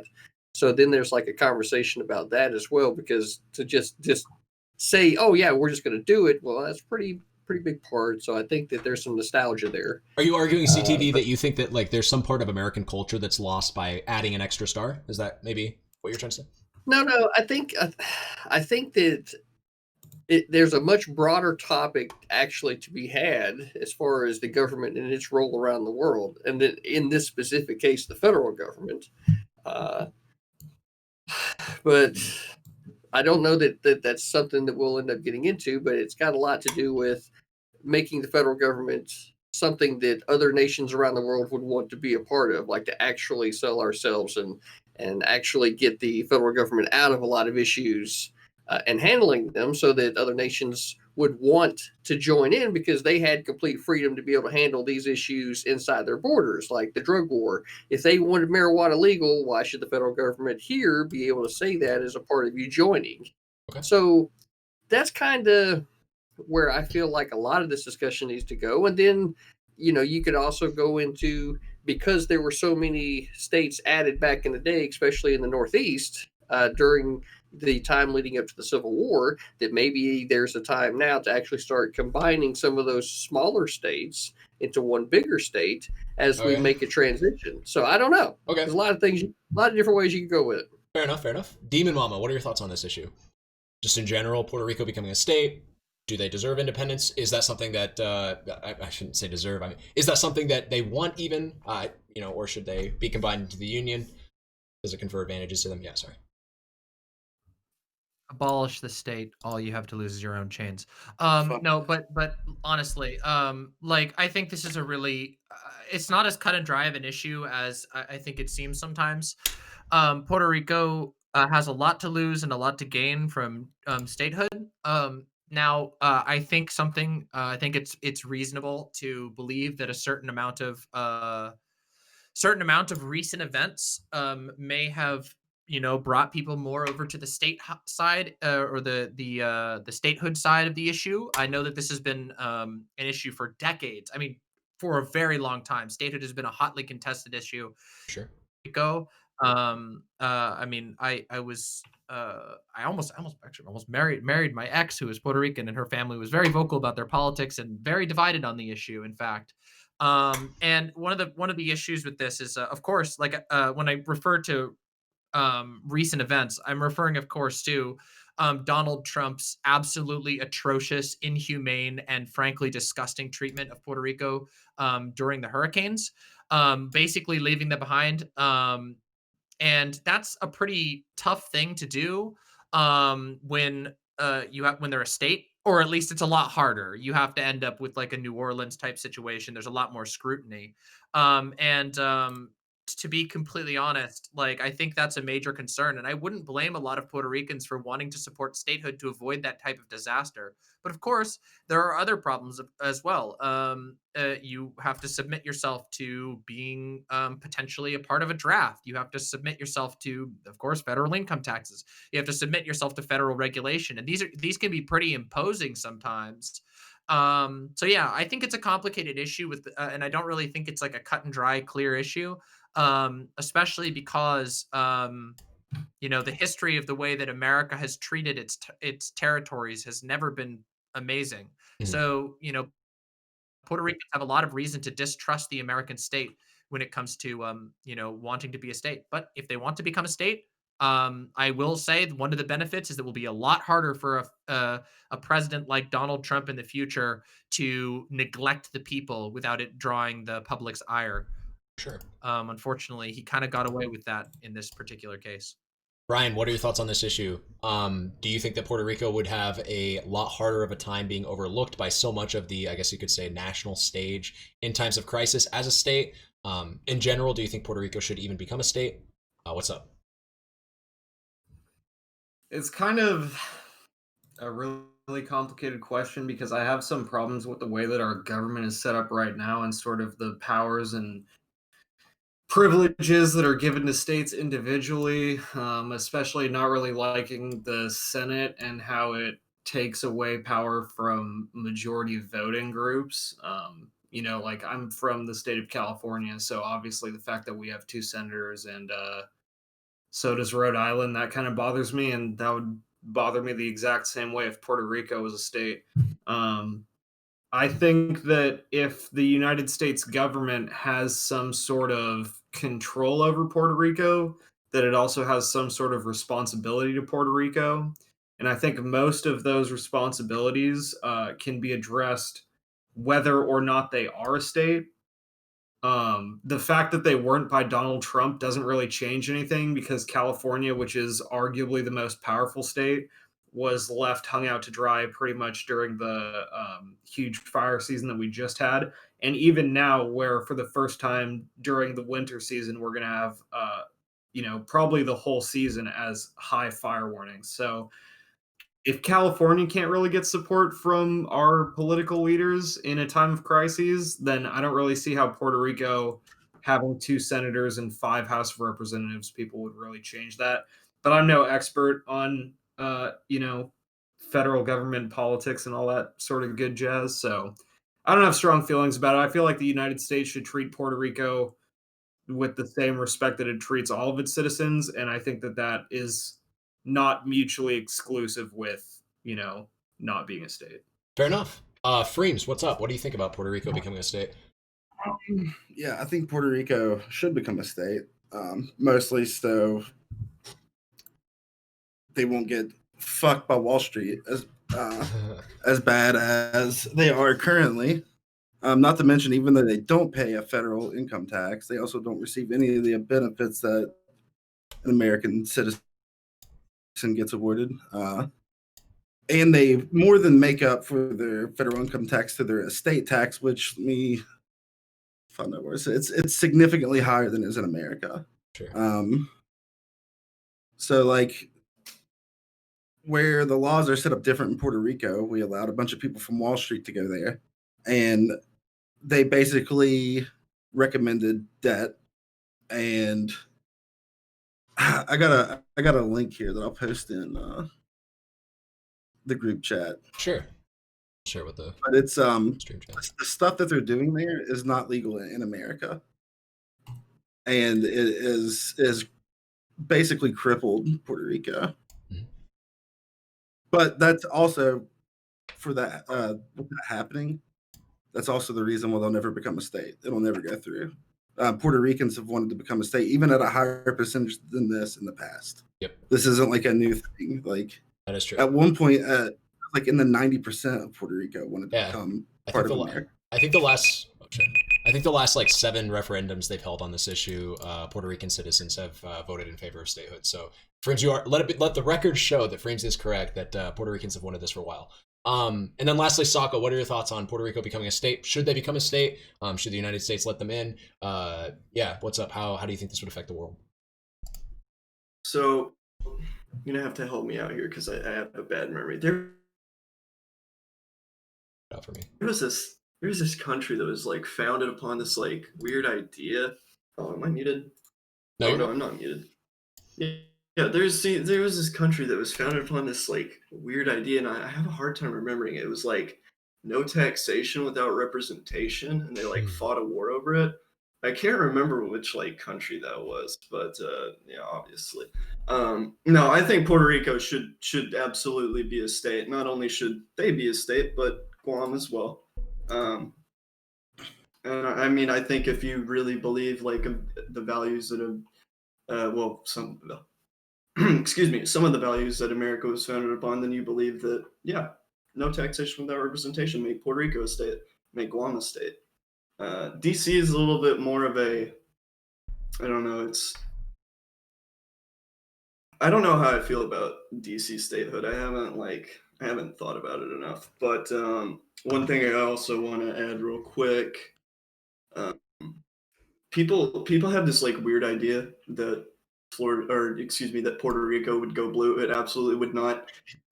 I would say that like most of the time it would go red, especially in certain areas of Puerto Rico. I think they would probably be like consistently flip-flop. Haven't they historically voted for blue?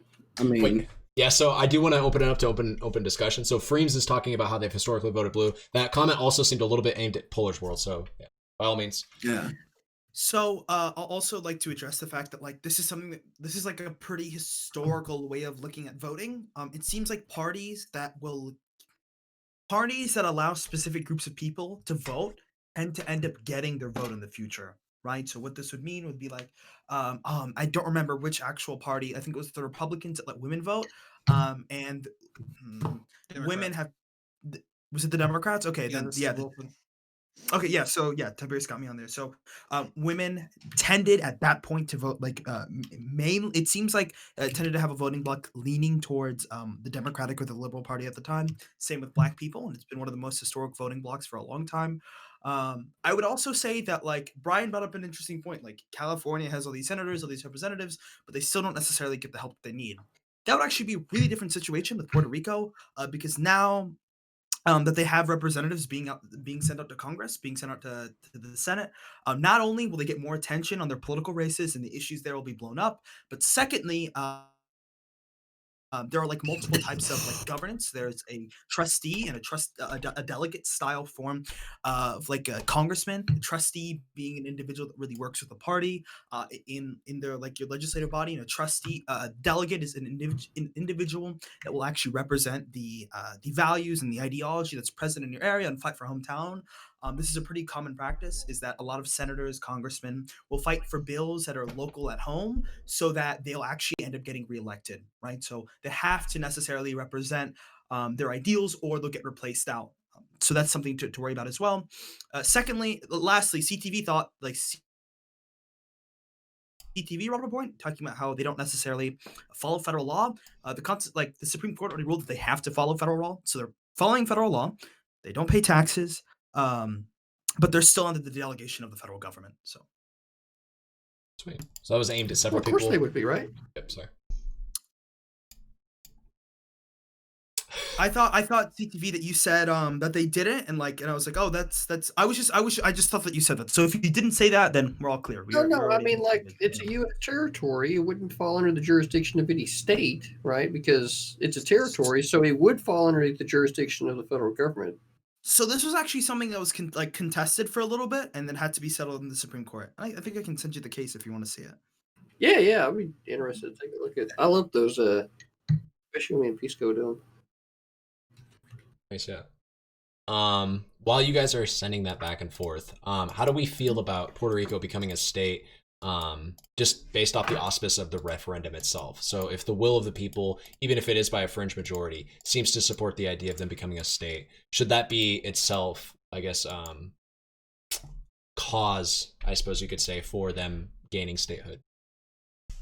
Essentially the question of being like, does the will of the people confer enough of a reason to delegate statehood to the special territory of I would say you could never possibly divorce that from the consideration, right? If they didn't want to become a state, then the answer would probably be no. So the answer has to at least be yes, right? So you have to consider it. Then how much do we weigh in the will of the people in this instance versus, say, the practicality, the legality, the geopolitics of the scenario? Like, how much does it matter that the people themselves do seem to vote not overwhelming, but like consistently in favor of wanting statehood? I think Puerto Ricans voting no is a much better reason for them to remain stateless than Puerto Ricans voting yes is for them to become a state. Interesting. And I think, like, I would just look at the United Kingdom in two different respects for why this is the case. People have had a hugely hard time with the IRA up in the northern UK, who want their own like independence from the UK itself. And so I think if Puerto Rico's citizens were sufficiently against statehood in a way that they might become violent against such a statehood, seeing as that would hamper their efforts for independence, whether or not it would, they could just see it that way.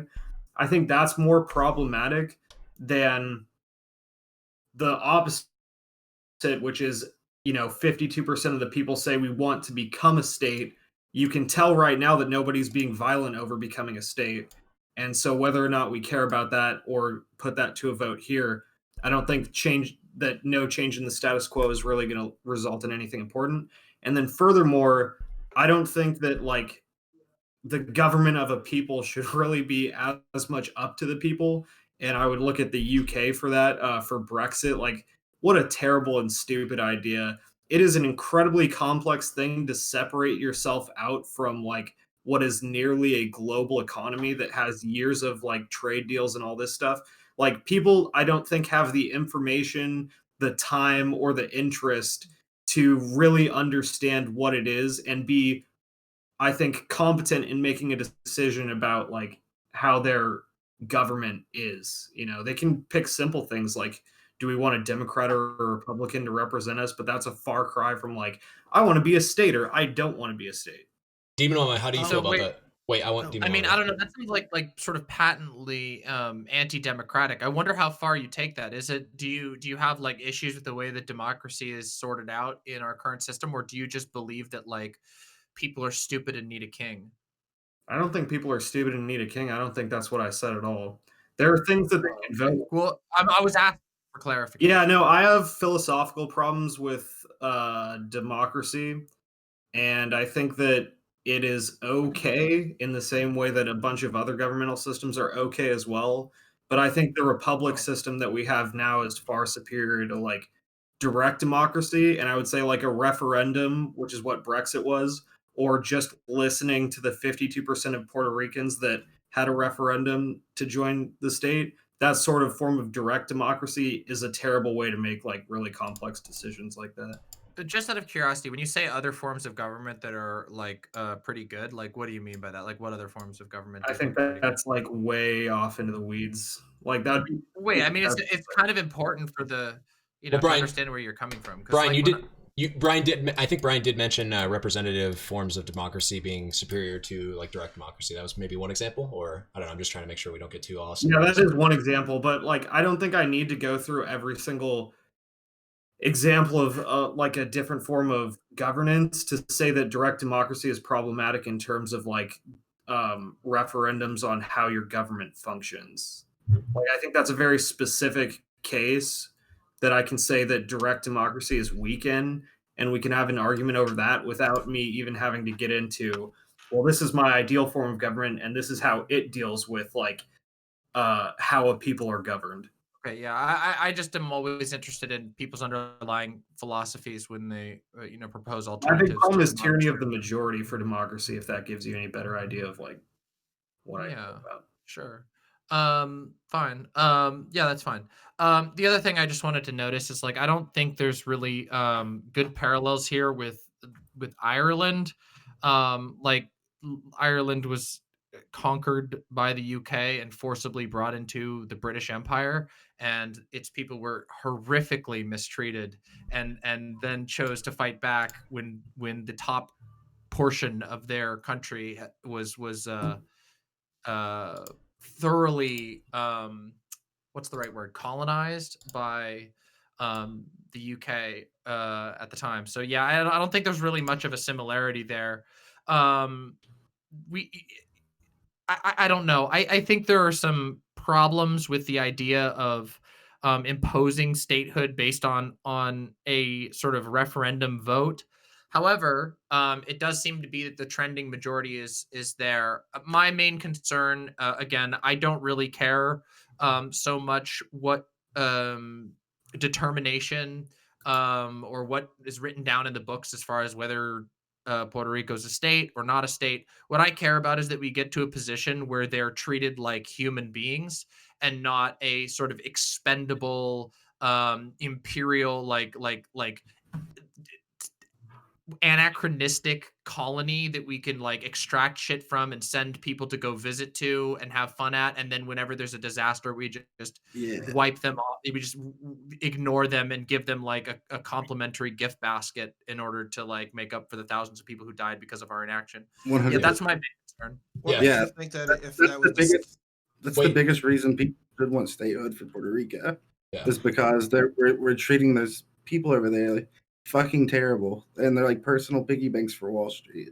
Like this is, whether they want it or not, they're not going to get it for that reason. I feel like that's like a very important thing to talk about with this. Like that's why it won't happen, because powerful people in America make a lot of money off of this, of them not being a state.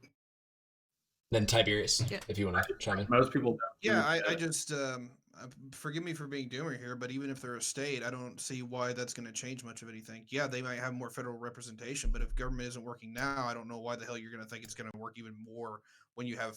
Because Yeah, you get your senators. Congratulations. Like, because they have laws. well, Well, I mean, that's a big deal, though, right? Like here's the thing. Like, I don't. Again, I have a lot of problems with the way that the United States governs itself and the way that it imposes power. However, having Senate representation means you I'd say have how I have it at split the up right very now least, and not is including pretty similar representatives, to you how have their at least political two leanings are. very public Yeah, individuals these three on who the can left. make issues These of the three are state. kind of on the They'll right. have access and instantly somewhat to in the the press. center. They'll have There's access Socco and instantly Brian. to Socco's the pretty left-leaning. internal channels in Washington, where they can bring up directly, as representatives of that state, the problems that are going on in that state. And while it certainly doesn't make you immune to being ignored. I mean, of course, we have all kinds of fucking issues, even with the states that exist right now. California, Trump having some sort of obsessive hate for California, largely contributing to a lot of the problems they're dealing with right now. But like stuff like that, you can never deal with anything like that, but you do greatly increase your potential influence and your ability to access the public eye, which I think is important in this case. People, as it turns out, don't like to know that their country is causing a lot of harm. And if you have a senator who can go on to national news and actually have the ability to say, hey, I'm a senator, get me on the national news, and that will probably happen, they can talk about something that's happening and bring attention to it. So I do think that's something that shouldn't be discounted. Not to mention, there are laws set in America that protect us from the things that people in Puerto Rico are not getting protected by. If they got statehood, they would automatically fall under that. Like, can you give me a couple examples? Yeah, I sent 2 articles into the group chat. It's the way that they handle their debt. Let's see. I know that we've made, Puerto Rico represents nearly 2% of the $3.7 trillion municipal bond market. Sorry, I'm really stoned. I should have done that before I came on here, but I appreciate it. I guess that's going to be really complicated to get into. My thing is, like, I live in the most powerful state in the country. Like, we're the leader in the economy. We're the leader in technology. We're the leader in entertainment. Like, we drive this whole country. Fuck and yeah. Donald Trump did Rhode nothing. Island. Yeah. Donald Trump did nothing. As I drove to work for like 2 months through a cloud of like haze, and I couldn't do anything about that. And despite my senators making a huge fuss about it, beside the media, right, who are also making a huge fuss about it, like, the federal government did nothing. And so I think the main thing is, like, who's in charge of the federal government, and do their interests line up with helping American citizens, and especially those who need help the most. And so I think part of the reason that you have problems like New Orleans and FEMA, despite the fact that they were a state too, is that you had a small government guy who cut tons of programs, who cut government revenue.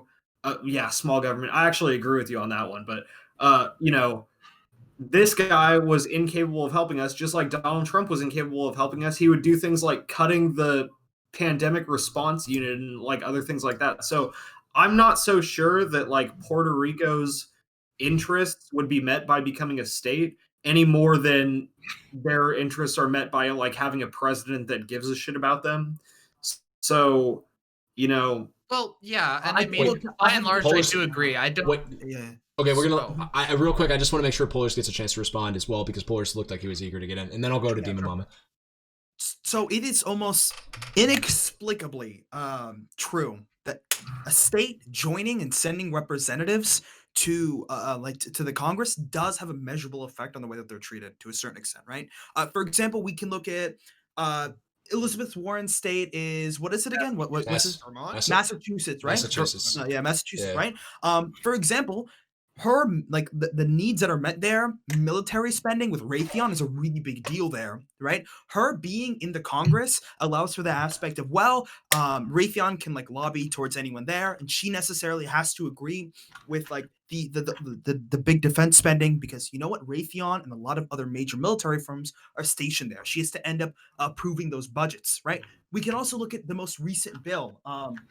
Like not the like I don't this is actually to be more accurate, but for example, a lot of like media, section 230, the initial section 230 came from California, right? There, like that's where a lot of media comes out of. Obviously they're going to be in favor of that, right? Their senators end up voting in favor of legislation that pushes that further, right? You're right, the executive branch, yes, that's going to be like heavily dependent on who you end up voting for, but like your senators, your congressmen also have to be appealed to by the Democrats, right? There are like multiple ways that bills are made. It can be, there's something called potbelly bills, right? I think that's the term for it.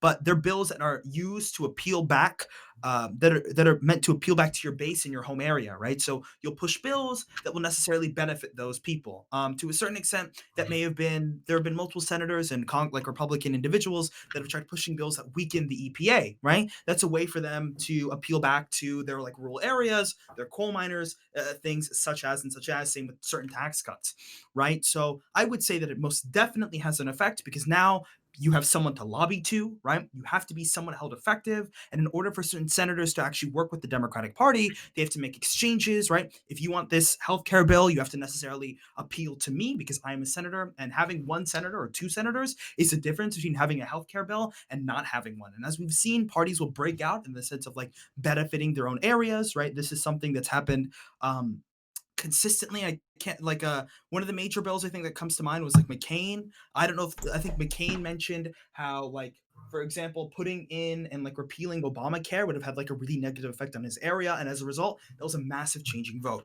I think the real big difference is going to be on the Senate, because now you have to be appealed to. Senate races are really tight.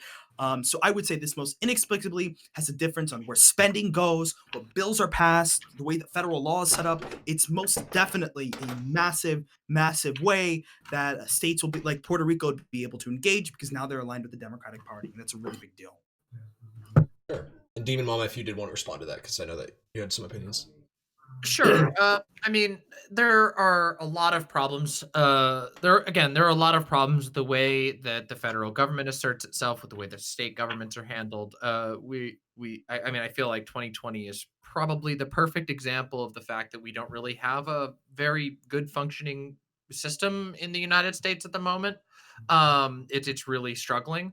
And you know, but nonetheless, even with that in mind, there are some advantages to statehood that are independent of whether like the president cares. I mean, and I don't have any illusions about like Puerto Ricans being able to vote in the election. Like that's going to change the outcome of the election because of the electoral college, which is fucked.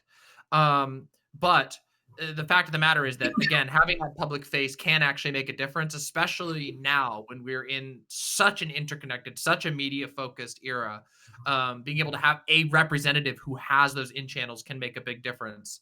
I do think that like we're going to eventually have to address the fact that we have I don't know. What's the right word for it? A derelict federal government, a federal government that's willing to play complete political partisan with American lives. Donald Trump completely willing to ignore the needs of states whose leaders he doesn't like, and that led to people being killed as in the middle of this pandemic.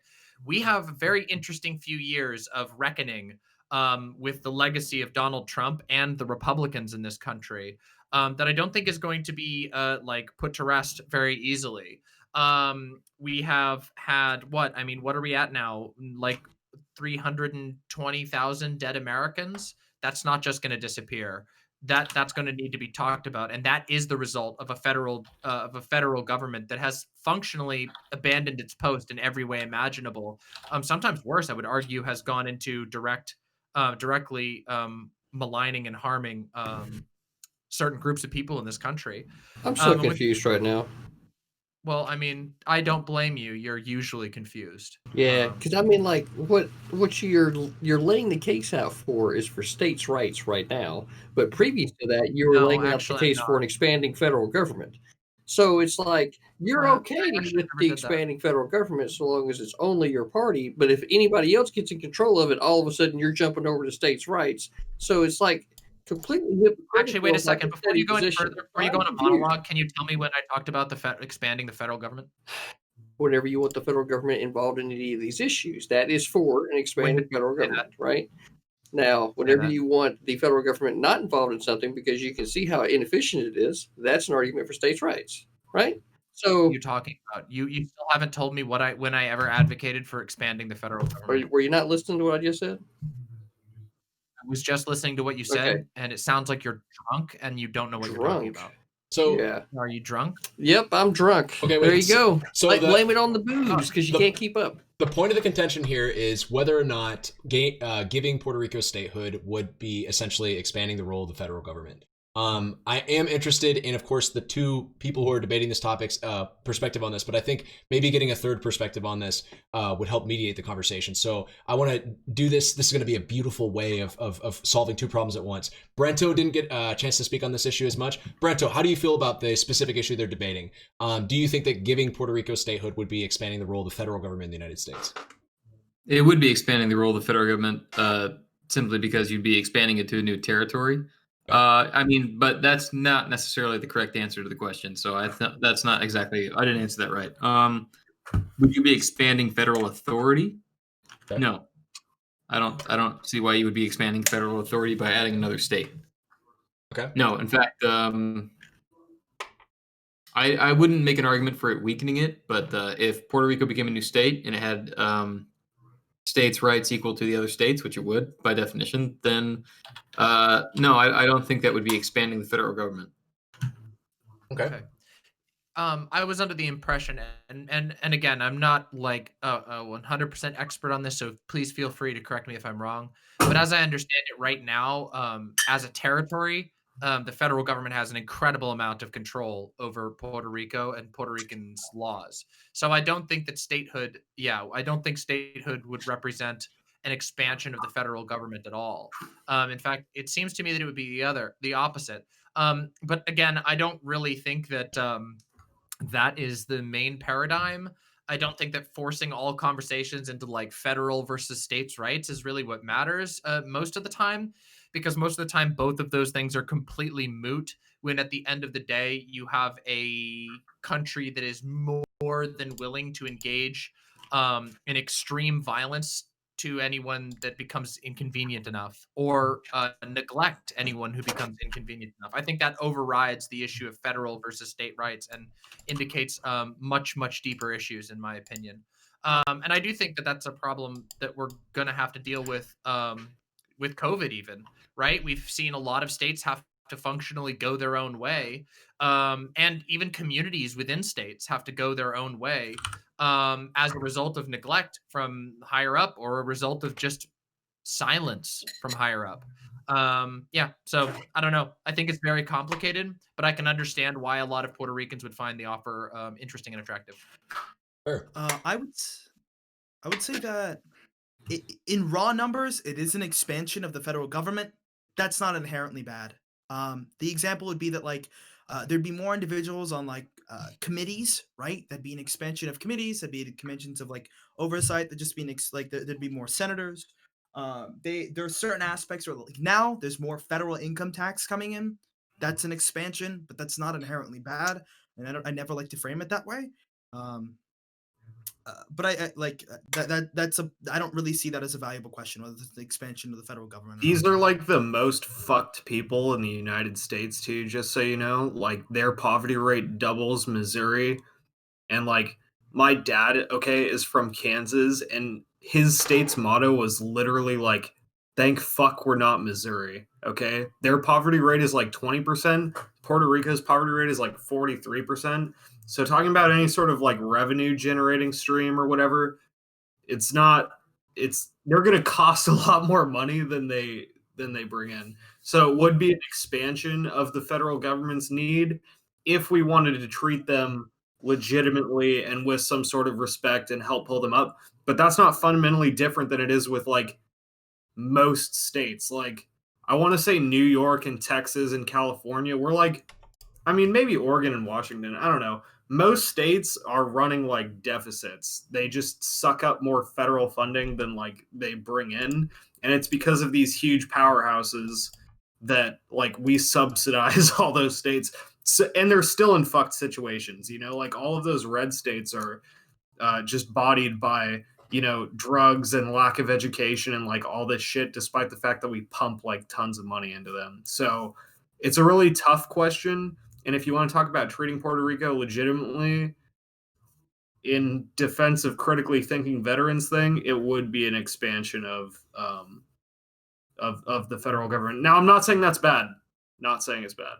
Tiberius, how do you feel about the expansion, or I guess as it's been debated on this panel, the supposed expansion of the federal government to essentially incorporate Puerto Rico into the Union? Do you think that this would do you think that this would legitimize that the idea that the federal government is getting bigger, which is sort of a common talking point that we've heard from people, to be fair, on both the right and the left, but typically more of the right? I largely want to copy paste what Polar was saying. I mean, physically, is it going to get bigger? Sure, but I mean, this is largely kind of squaring the circle here. With you have an area that is federally administered as a U.S. territory, and yet has no representation as a federal bloc. I mean, granted, you have like one seat in Congress, but it's a vacant, or not a vacant seat. It's a non-voting. Yeah, the resident commissioner. Yeah, so it's largely just like, hey, you know, I can tell you what I want, but I can't actually do anything about it. So I think this largely, if you will, squares the circle for this kind of territory. It's got a decent population base. We can go into the economics if you want, but I don't have a problem with this. Like something that would kind of blow me away is something more like American Samoa or the U.S. Virgin Islands that are literally, you know, just pockets of sand in the middle of the ocean. But Puerto Rico is definitely not that. I'm actually, if I could just real quick, because I was trying to use this conversation as as sort of a launching point for those states real quick, or for those special administrative territories real quick. How do we feel about like that final question that I asked in the topics table of like the pathway to statehood for certain territories like Guam, the Northern Mariana Islands, or the U.S. Virgin Islands, or like he said, Tiberius said, the American Samoa. Like, how would we feel about those territories becoming states? Are our opinions any different? Sorry. I feel like if Puerto Rico becomes a state, like it blocks those states even further. Really? Because America has to have a group of people to exploit. So if you take away Puerto Rico from them, they need to move on to somewhere else. Okay. Like we're super under. I mean, I know I keep bringing it up. We are super underestimating how much money Wall Street makes off these people.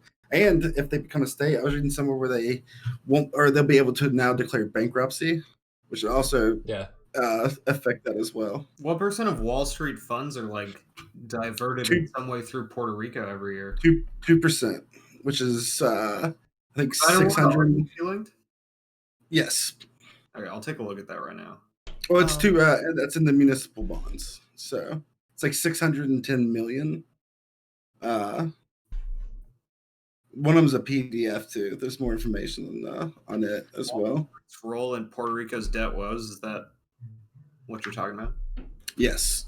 Socco, if I could just ask Socco this question real quick, just to kind of incorporate him in the conversation. Socco, I do know that you made the statement earlier in your opening statement that, well, you kind of just, I don't want to say like blanketly, but like you sort of declared that, you know, no taxation without representation, thus Puerto Rico should be a state. I'm curious what you think about, like, say, for instance, Guam, or the Northern Mariana Islands, or the American Samoa. Should this same sort of motto or line of logic be applied to these territories as well? Should we give them statehood? Absolutely. Okay. Absolutely. Sweet. Should they so choose? I don't Okay. think we should forcibly make them states or anything, but if they see that if they say that, hey, we want to be states, then yeah, add another star to the flag, give them a say in our elections, and give them. I'm curious. Would you go the extra step of, like, you know, full statehood, like give them two senators, an equivalent population? Okay, fair enough. Polars, I think you wanted to get in. I can't remember if I heard. Okay. Yeah. So I think the best way to look at this is it seems like to the people and to the voter base. Oh, am I muted? No, I was saying I'll get to Freemz because he had his hand open. Sorry.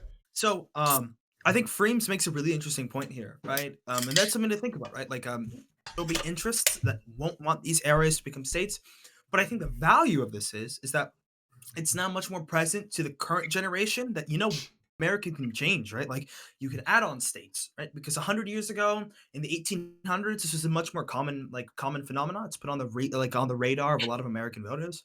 You could probably have like a mobilized population base to a certain extent, but like getting the fight out going to be really difficult. And I think that's something that like Freemz brought a good point to. But I think it will put on becoming a state. And like the concept of statehood and what it means to become a state is going to be something that's going to be much more in the face of a lot of people. Because if you go ask your average voter and they're like, how do you feel about the statehood of Puerto Rico? It's like, it's okay, I guess, right? Like, what did Donald Trump say to the president of Puerto Rico when he called him up? I don't know what that quote was, but basically it'll be on the radar, and I think that's something that's really important, and that may make a difference in the future. So Donald Trump said he like had a great chat with the president of Puerto Rico. Oh, his presidency. And so what I'm trying to say is like I don't even know that most Americans could tell you that Puerto Rico is like a territory of the United or even States. that, or is even even a part of the U.S. Right? Yeah, it was actually a poll, and it was over 50%. Actually, over 50% is it was over 50%.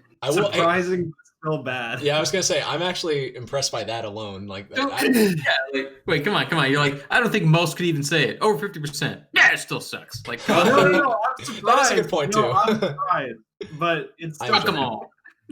Something else I wanted to add too. I know people keep saying like no taxation without representation, and we talk about how like Puerto Rico doesn't pay a federal income tax. They still pay an estate tax, unlike America, where in America it's not taxed over $5 million. That's not the case in Puerto Rico. It's all taxed. Not to mention they still pay Social Security and they still pay for Medicaid, but they don't get nearly the Medicaid funding or Social Security funding. So they're still paying in a lot of money and still have zero representation. In 2017, the New York Times said nearly half of Americans don't know Puerto Ricans are fellows. Oh, you're right. I just read this title super wrong. I'm illiterate. I'm sorry. Also, I have a video, which I couldn't find it on Discord. I got a video for it if you want to watch it off the panel that kind of breaks down those articles a little bit better. Yeah, that'd be sick. Now, I kind of want to share like a fairly medium-sized idea. Right? Sure. I kind of touched on it to begin with. Yeah. Like, I would love to see the federal government reduced in the number of things that it was actually involved in, because then it would be much easier to be able to include people part of the idea that is the United States, right? Because then there wouldn't be an inherent fear that if we added too many people from other parts of the world, that they would then be able to dictate what happens to us here or at the main 48. They got the idea started, right? Or the main 50, right? Because that could be a legitimate thing if we started including a bunch of territories or nations from around the world, and then they could, like say we added the entire continent of Europe, right? And they had a voting block of this, but then they could say, oh, well, we're going to put this policy in, and that also has to be put in here because now they can overvote. Like say they could overvote to like bring an amendment to get rid of guns, for example, right? So, like I would love for it to be able to be set up in the way that it was originally intended whenever we were adding states, right? To where there was more state sovereignty rather than the federal government being the government that is looked to solve a lot of these problems. And that seems to be what is like the default answer nowadays. And to me, it seems very anti-original idea of how this idea of freedom could actually expand across the globe by being able to add nations or states versus what we have now. And then because of the federal government and the way it's constructed now, it makes it really hard to get those gears to turn smoothly because the idea doesn't flow together because there's so much federal involvement. CTV, I think. So you mentioned like, I don't know how applicable this conversation would be to that because I think it doesn't seem to be very much land that isn't like, that isn't claimed by a country. Like Antarctica's already kind of been settled on in the sense of like, no one else is going to place their flag, all that stuff, right? The only one that seems to be in that position is like some parts of like near the Northern Pole, but I don't know how applicable like that would be. I'm not talking specifically about land that's not occupied. I'm saying like in this specific instance, we're talking about including Puerto Rico. Yeah. So you mentioned like U.S. like for example, like that's a bit like letting individuals letting territories become states is very different than letting other pieces of land become territories, and that necessarily has to do with the fact that there isn't very much land left out in the world, right? There isn't very much that's left to be fought for to a certain extent. I think he's talking about governed peoples in place of land. So Yeah, see, because like if the we people of the UK support, like, decided to vote that they wanted to be a part of us, just the same way as they voted to be a part of the European Union, right? Because that's kind of like I see the United States federal government and the European Union as forms of, say, super governments over nations, right? And that's what the original idea of the states was, is they were supposed to be independent nations working with this super government to handle like naturalization and foreign policy and the buildup of the federal military in order to protect all of these nations. So that's just kind of how it works in my mind. Hey, before you go off on him, the UK was a bad example. Let's say like Panama, like where the United States built the Panama Canal and everything. Let's say the Panamese people were like, "Hey, we want to join the US," to give him like a more fair example. You know what I'm saying? Okay, so I'll address what CTV was initially talking about. I would disagree with that like initial ideal of what America was supposed to be with the Articles of Confederation. I think that proved to be very ineffective. You talking about the original ideal? Talking about the Constitution is ratified 1787 up to say like the 12th Amendment. Yeah. So even if we look at that example, right? We've had different periods of federalism, right? God, I can't even. Basically, and it seemed to be that as time has gone on and as we've gotten much more advanced and like we have better forms of governance, that it seems like these forms of like confederations don't seem to be as effective. And I think like what? Yeah, I just saw it. But Brian does bring up an interesting example, right? Like, if we have like people in Panama, we worked on the Panama Canal, and they wanted to join the like a part of the U.S. government. I think that's an interesting thing. I would like if we set up hypotheticals where individuals really want to join. I think that's really that'd be something to like really heavily think about. But I don't know to get to that point. I don't know if we'd have to like reduce the size of the federal government. I would probably say that you probably want to have a much more effective federal government in that sense. In order to keep like a union like that going, right? But at least that's my position. Well, how do you make things more effective?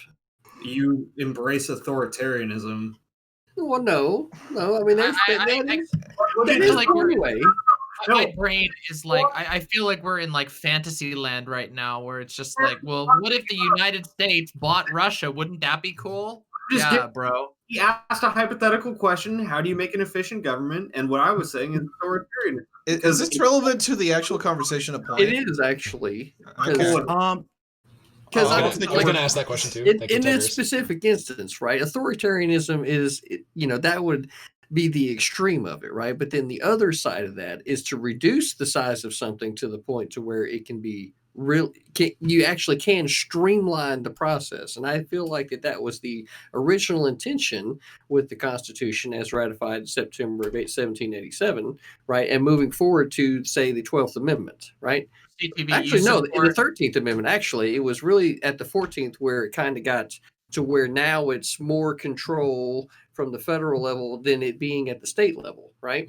So when it comes to like out of curiosity, I just want a clarifying question. Would you support like a Puerto Rican independence movement if they decided to leave the U.S.? Would I? And also, do you also support like abolishing the police? Right. So when it comes to including other nations, other states, other territories, right?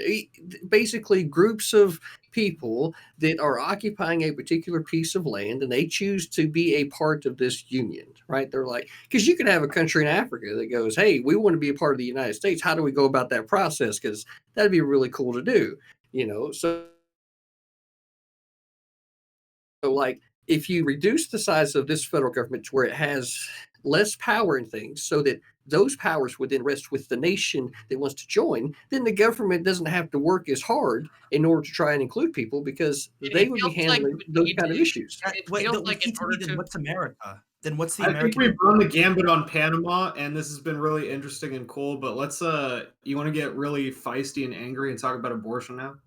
Real quick, I think this is an interesting. I mean, honestly, I'm fine with moving to the next topic because I'm extremely confused as to what anybody is talking about here anymore. Like, it feels like we're just it feels like fantasy football with like, what if America drafted Somalia? Wouldn't that be cool? I actually think that CTV, me and CTV had this conversation before, and like this would spawn into other things. CTV, if you want to hit me up another time, I think this is actually a really interesting conversation.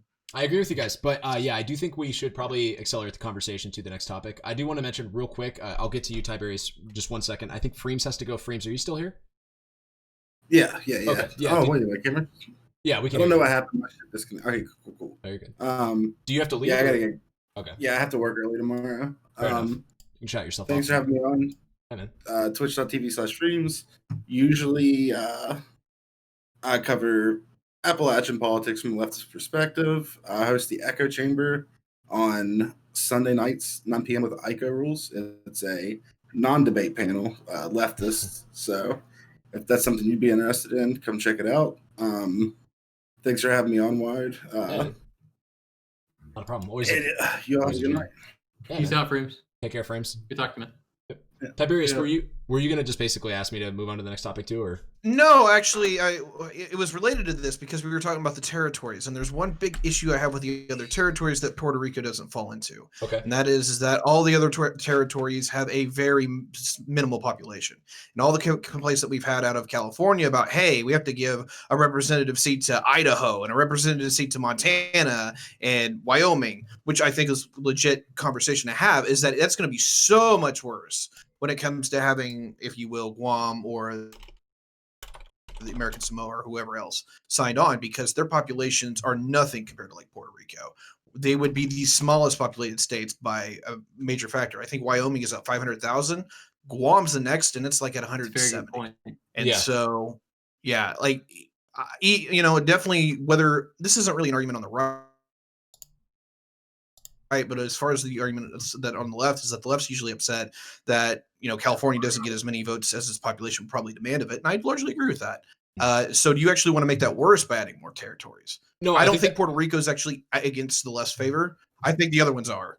I actually think that's a very legitimate question. And I would very much be interested in just kind of going around and hearing thoughts on that real quick. If you guys are interested in talking about that, because there is an interesting thing to talk about where, especially when it comes to the Electoral College, like how do we feel about the idea of giving specific sets of people in specific locations special representation? It seems to be the case that typically, if I'm going to go down like the partisan train here, that the left is typically sort of against the idea of favoring certain special interest groups, especially when it comes to the Electoral College, in favor of rather more direct forms of democracy, like say for instance like popular vote determining the general election.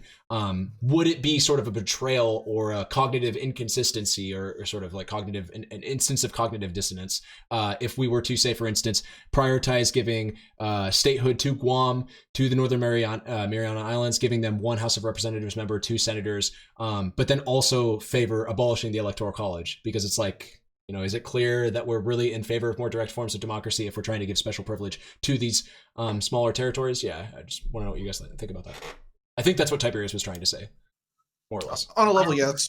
It was a good point. I mean, I think he said it very well. That's a perfectly good point. Like, if they're so small, but then we give them statehood representation, like it's like, okay, it's against other arguments that people have made. It's like we're essentially giving some like very, very not mediocre, like very, very moderately sized like city in a state like Montana representation. Basically, we're not even giving like a full state's worth of population representation. We're giving like a decently sized city in a state, in any state that you can think of in the union, basically the full representation of an actual state in most other. The town I live in would be like as big as Guam is. Exactly. So yeah, real quick, I think this is interesting enough to talk about. Yeah, let's hear it. Like Polars, for instance. What are your thoughts on this? Yeah. So, I think would probably be like an interesting idea is if they were formed into like certain aspects of these territories before separated are now formed into one state, right? That may be an effective way of doing this. But that have to go through both territories. They probably have to vote on it. But if that ends up being the case, you could probably have a state that's dedicated towards like the Pacific Islands, generally calling them that, or something to that extent. I wonder if that'll be something that's viable, right? That may help address this issue if we have to stay within the confines of the Electoral College. By Tiberius is right? Like this is a major issue that the Democratic Party has currently is with the Electoral College, and this would seem like a really, to a certain extent, somewhat like to advocate for this would be somewhat like Dishonest, maybe? antithetical to the concept of like Sure. dismantling the electoral college. So I think that'd be somewhat interesting, is to combine them and then actually have what we consider like enough population for the state. You definitely could take Guam and Northern Marianas because they're literally the same island chain. That like Saipan and Tinian, so literally right up literally right up the water. You could pull that in, but it's still altogether like 230,000 people. So you're still going to have a massive population disparity issue when it comes to that. Mm-hmm. I think DemonMama. it'd still be better than like just doing one though. That's If anything, I would push for, although they'd have to vote for it, is what we did with Micronesia, where we make it basically an American client state, that they are their own independent country. They operate autonomously under their own rules, but we basically say, hey, we'll protect you. We'll help you out if you really need it, that kind of thing. Of course, we have to own up to that, but it's strategically very important. So I don't think we would renege on that one. DemonMama, I want to hear your thoughts. Yeah, I mean, there seems to be something that seems like an obvious flaw, which is that, like, I mean, how fucked is our system that we can't have like actual proportional representation, that we end up squabbling over land size and population size, and that there's a lot of people who don't have any say in their government? I feel like that's more of an indictment of the way that we've set things up, that we should be aiming to get rid of the Senate as we understand it now, and the Electoral College, in the name of working towards a much more representative system. Even if you don't believe in a direct democracy, and I don't believe in a 100% direct democracy myself, I do believe that there's some serious issues that Americans need to come to terms with regard to how much representation and power we actually have. Most Americans have very little. And people who belong to territories of the United States have even less. I think that's a huge problem, and I don't know. I don't think that. I think there's something sort of wrong with the idea that we have to choose between that we have a system set up in such a way that we would have to choose between like a fair electoral system versus fair representation. Don't we think that the system should be designed to give representation to people? So like why is it so dangerous for us to bring a territory into statehood? Frankly, because we have a system that is already designed to privilege certain places over others. I think that's a big problem. I think we need to look into that. It's a huge discussion, like as far as how we can go forward from that. But I do think that we need to seriously look into abolishing the Electoral College and restructuring the Senate pretty significantly. Otherwise, we're going to continue to have this problem, and it's only going to become worse as people, as urbanization continues. So, Socco, I sense you're in agreement with that. Was that just kind of unanimous? Yeah, absolutely. I'm totally fine with abolishing the Electoral College or expanding upon it until there's enough people who are like, yeah, abolish the Electoral College, because right now there's I think if we were to like vote on should we abolish the Electoral College, we probably would win that. Sure. Brian, yeah, you've had your hand up for a while. What's up?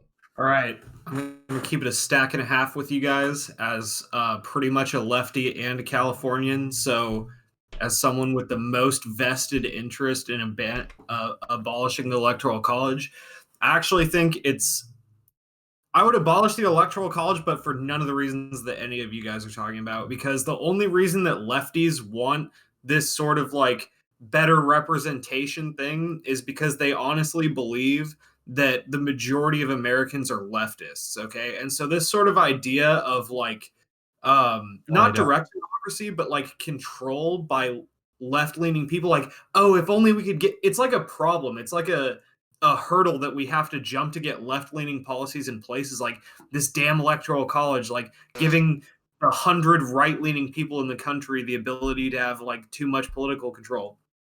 Flip that around on its head. Like if I was a right-leaning person, or if I was the same person I am now in a country that was controlled by right-leaning people and they wanted to get rid of the Electoral College, like I'd be screaming about how I don't want fascism in the same way that all these right-leaning people are screaming about how they don't want socialism. So I would abolish the Electoral College, but not because like I want direct democracy or more people to just like to just have California and New York decide elections.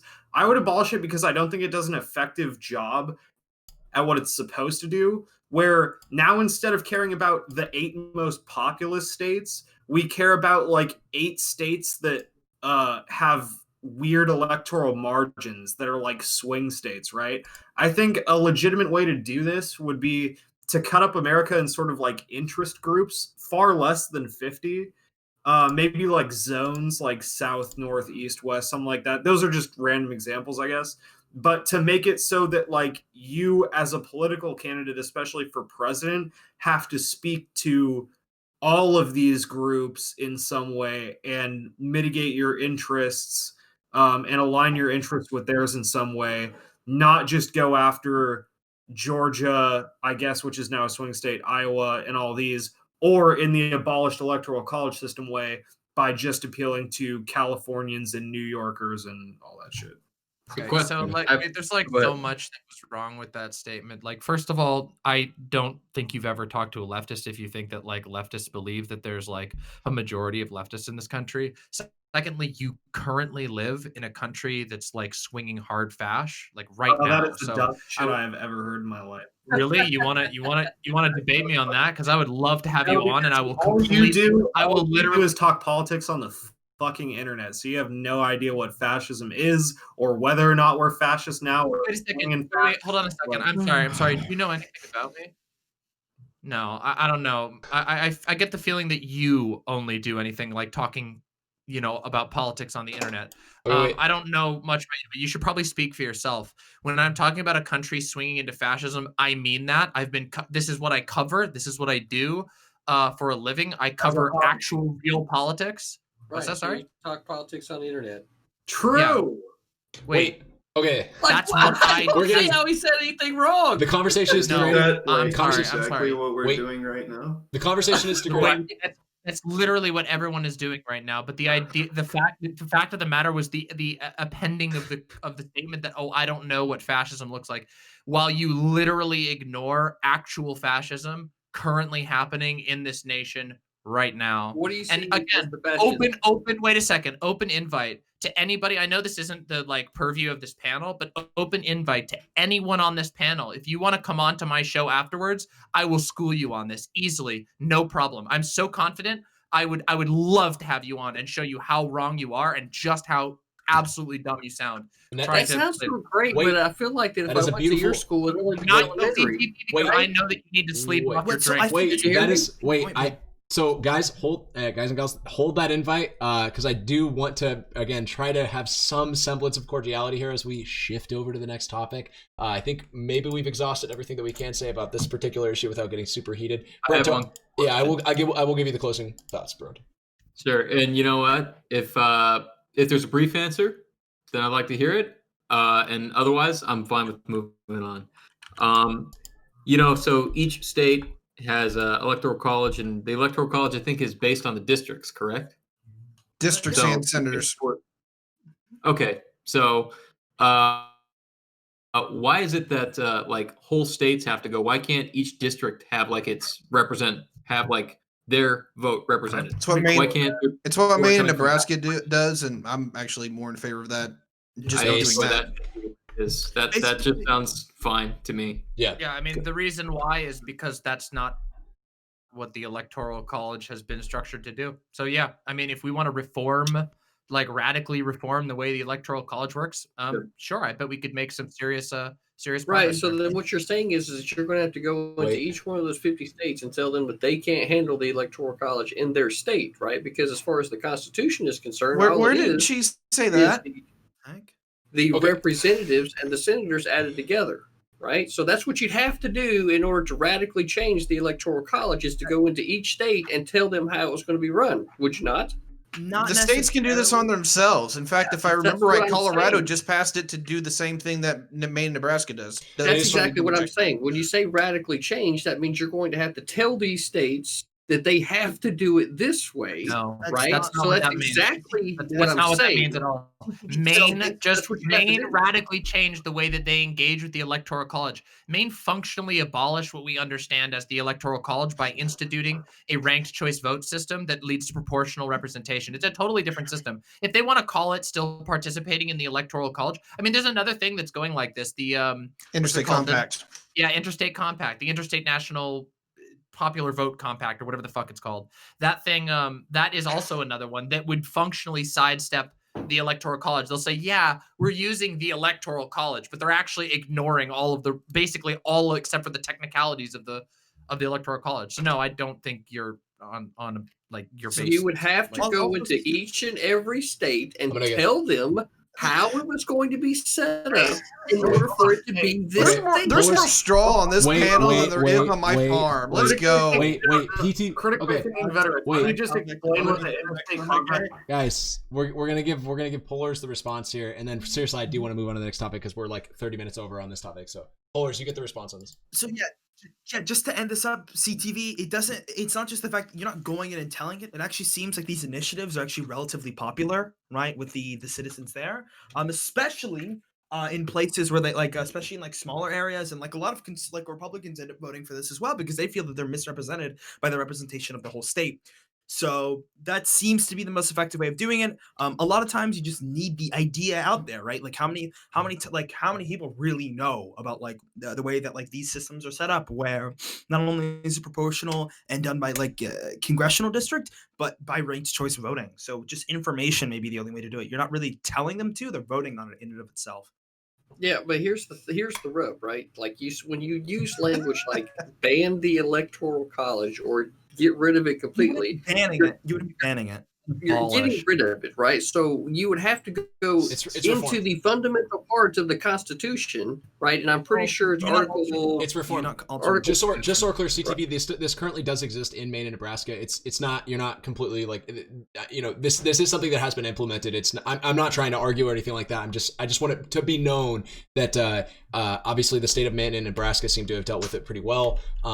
We're not like, destroying America by proposing these solutions. But I do agree with you that precedent needs to be set before we make these reforms, if that is the point that you're trying to make, CTV, because, this isn't something that we should just like straight up implement all around the country. Texas, sorry, we're breaking up all your districts. They're all voting separately now.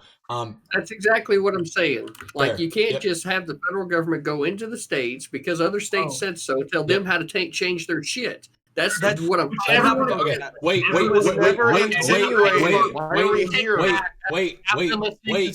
I believe that we do need to go into all of these states and just forcibly change them to better systems. And I appreciate that you have. DemonMama, I appreciate that you have that thought, but you're gonna have to debate CTV on that on your own stream because we're moving on, lads. All right. Thank God. Thank you. I love all of you. But we're moving on. Okay, so protests in Poland, right? Completely changing gears. I realize.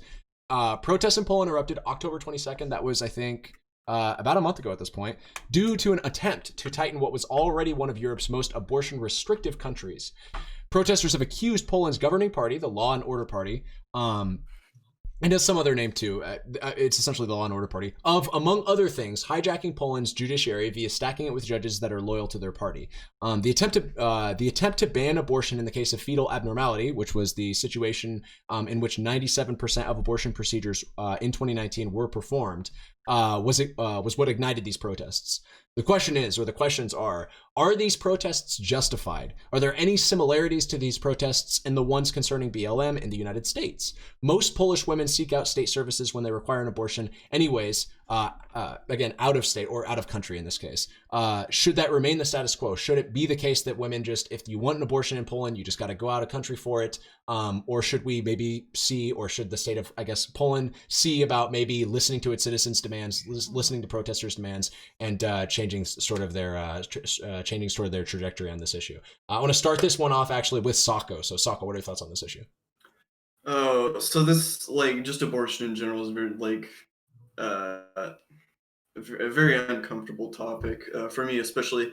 But I think it's one that's important to discuss. And I want to talk a little about like if you read me this headline but excluded the word Poland, you would probably have to specify that it was a country in Europe. I'd be like, oh, that was Poland. This is no surprise coming from that country. And by the way, the Law and Justice Party is Law and Justice. That's the other.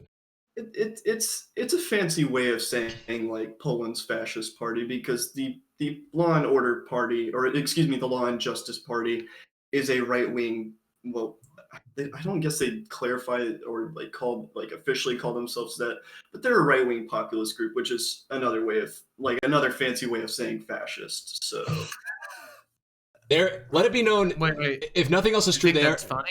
They're definitely theocratic. Let that be known. They are very, very devoutly Catholic. Let that be known. So I appreciate your opinions on this, Socco. I will now give it over to Brian. So Brian, what's up? What do you think about this particular issue? We're not in open discussion yet, so try. I know. Okay, I know. Right. I am an adult. Okay. God damn. I can. Right. I did debate for 4 years in high school and 4 years in college, so I know about the rules and shit. Okay. So open discussion. Not now, open discussion. Later. Okay. Yeah. Yeah. No. Yeah. Okay. You're drunk. I'm not. I saw the beer. Just go on. What's up? What do you think about this issue? I've had 2 beers. What do you think about Poland, my dude? What do I think about Poland? I think that, so I was a philosophy major. I kind of did a lot of ethics. The debate I did in college was ethics bowl, so we talked about things like abortion a lot. Not to talk about general abortion, but just to talk about Poland and government and how it impacts like social issues like this.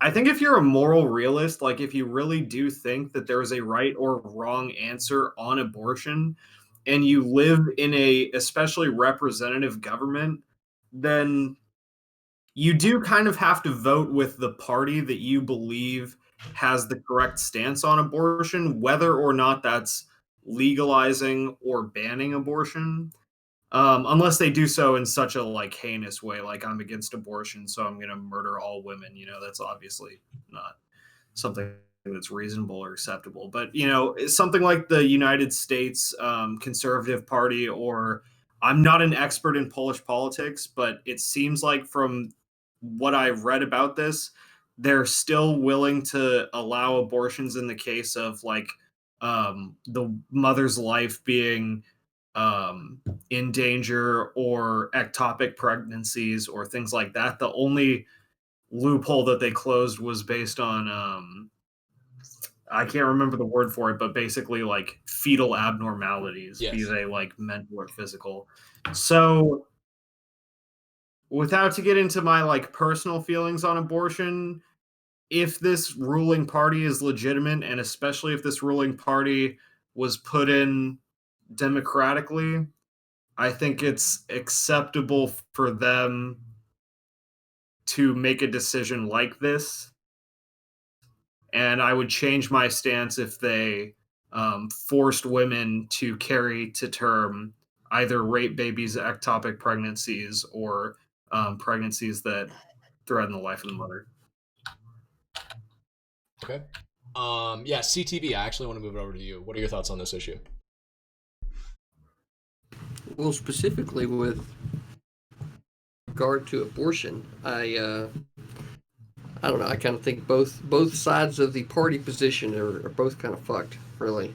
I am at the camp of no government involvement because, frankly, most of the time when these things are happening, it ultimately ends up coming down to a conversation between the doctor and the patient. The doctor has an oath to commit no harm, and he gets issued a medical license by the government, so they're already keeping tabs on kind of what kind of things he's doing anyway.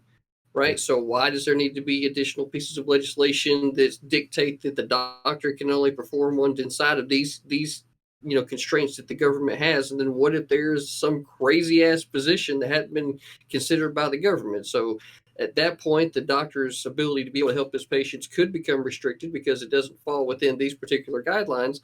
And that's where I ran into this exact same problem, but in a much different way when it came to procedures that are written by the government that I had to perform when I was on board the submarine, right? Fair. So that's where I get into I really feel like that since the doctor's already issued a medical license, right? He has to perform medicine and get checked on by his peers and by government entities. And if he's over there doing 600% more abortions than any other doctor in the region, right? Well, maybe there's a reason for the government to go start saying, hey, dude, like, what is going on around here? Perhaps you're actually committing more harm than you are good, right? So the system's already there to check it. It's just like passing even more shit only makes the government bigger, which I feel like that only ends up conflating language and confusing the shit out of people and making it hard to really get anything done. So then on the topic of specifically this issue, it sounds like you're in favor of, or rather against, the Law and Justice Party expanding their sort of stranglehold on abortion, which is to say, again, they're trying to make it more restrictive, and you're maybe not. Maybe it could be said that you're in favor of the protesters exercising their right to protest and against what the Law and Justice Party is doing? Or is that a fair statement to make? No, that's kind of long-winded. Sure. Okay. Sure, we'll go with that. Sweet. DemonMama, what's up? What do you think about this particular issue? Law and Justice Party? Yeah.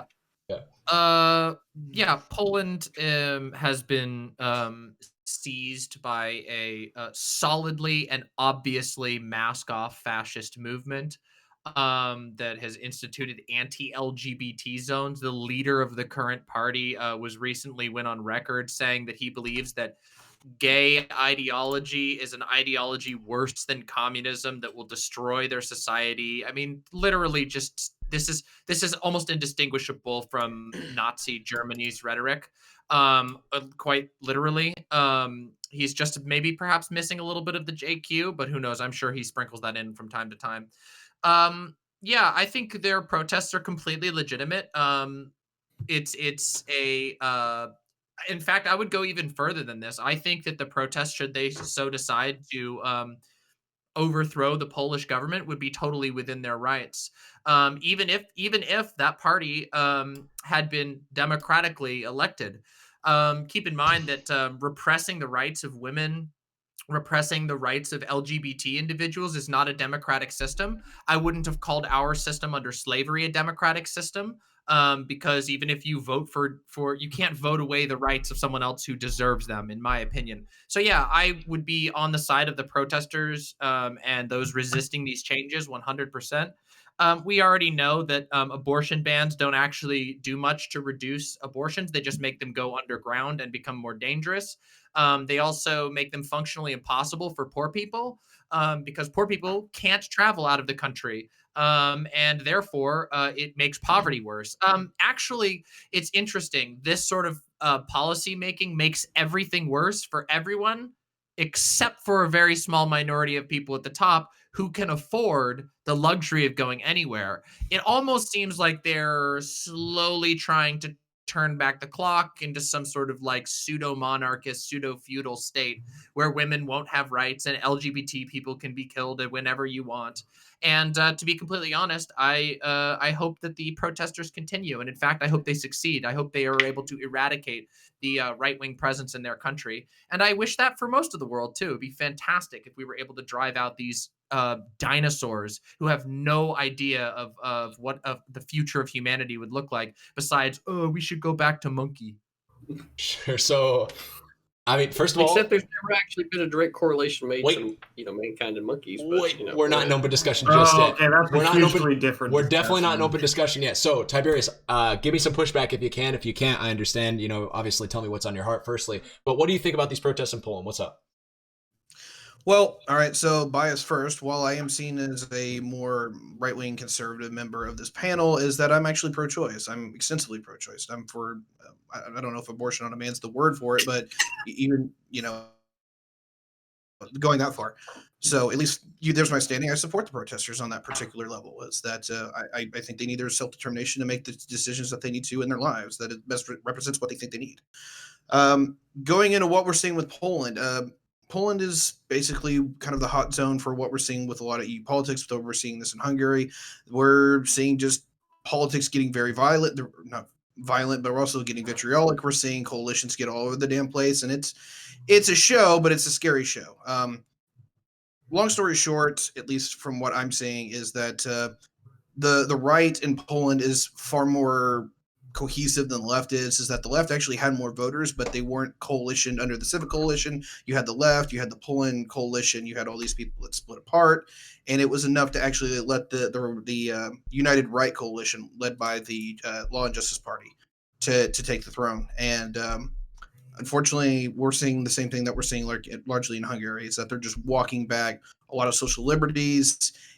I hate to throw the word fascist around because it's thrown all the way too much, but it's definitely one of the leading outliers here in what we're seeing in Europe. And unfortunately, the thing that I'm scared of is that we're probably going to see even more of this throughout the entire Eurozone as things go on and things get worse.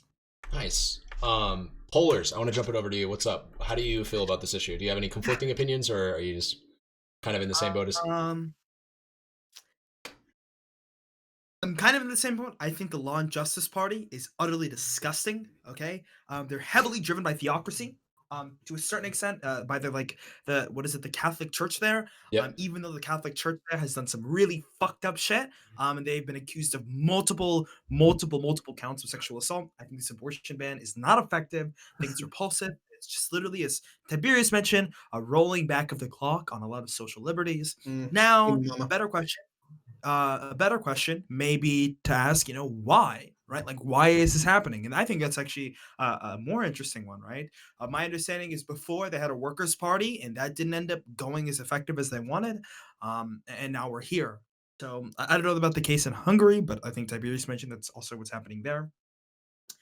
That's kind of my opinion on it. I wonder if anyone is going to come out here and be like, "Oh, we love the Law and Justice Party. Let's go."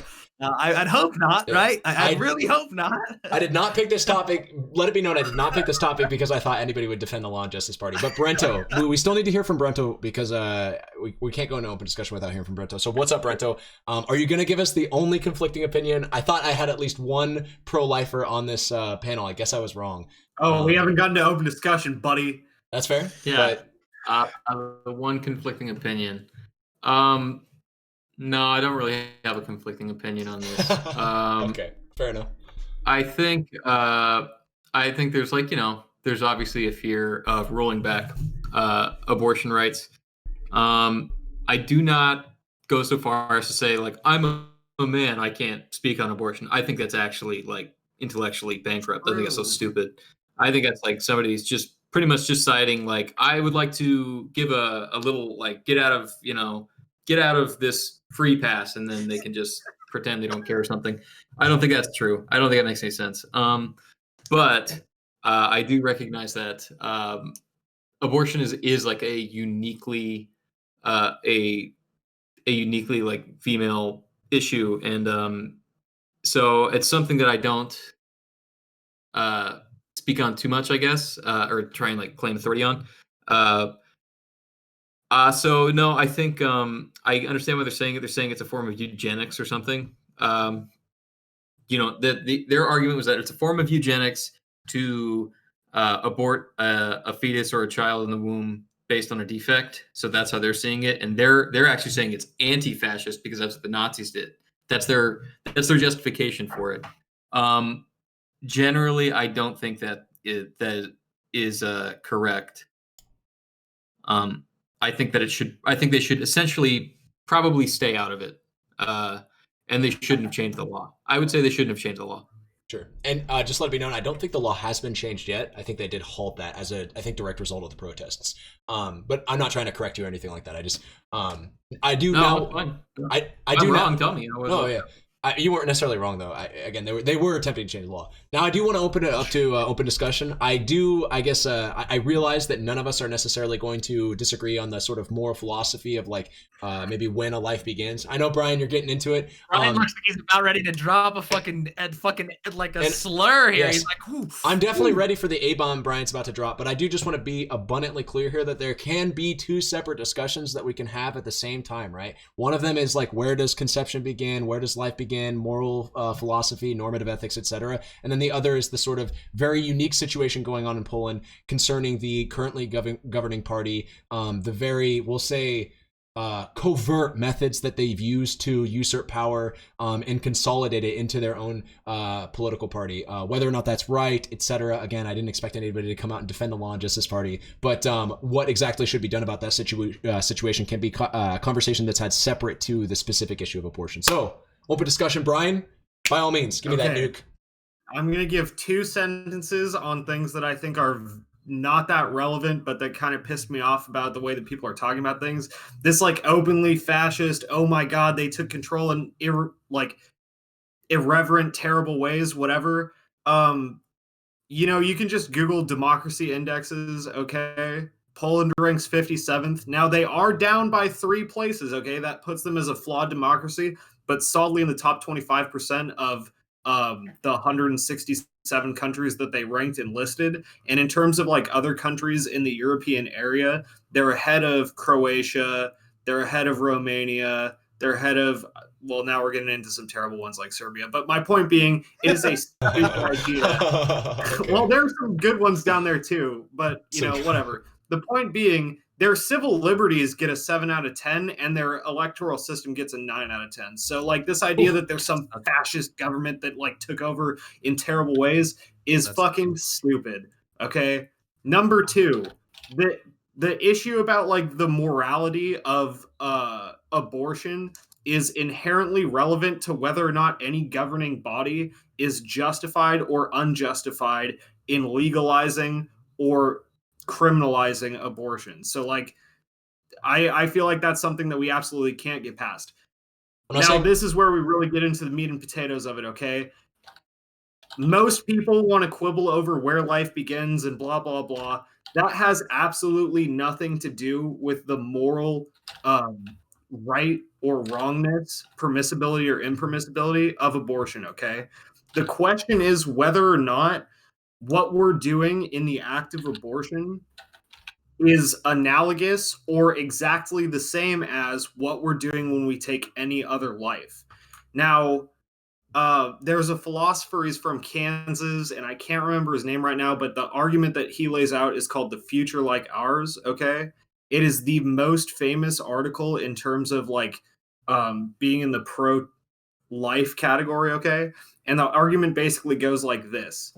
The thing that's wrong with me killing Wired, or with Wired killing me, or with any individual killing any other individual, is that we deprive them of a future like ours, of a future with the goods of consciousness, of perhaps friendship or happiness, the bad things too, okay?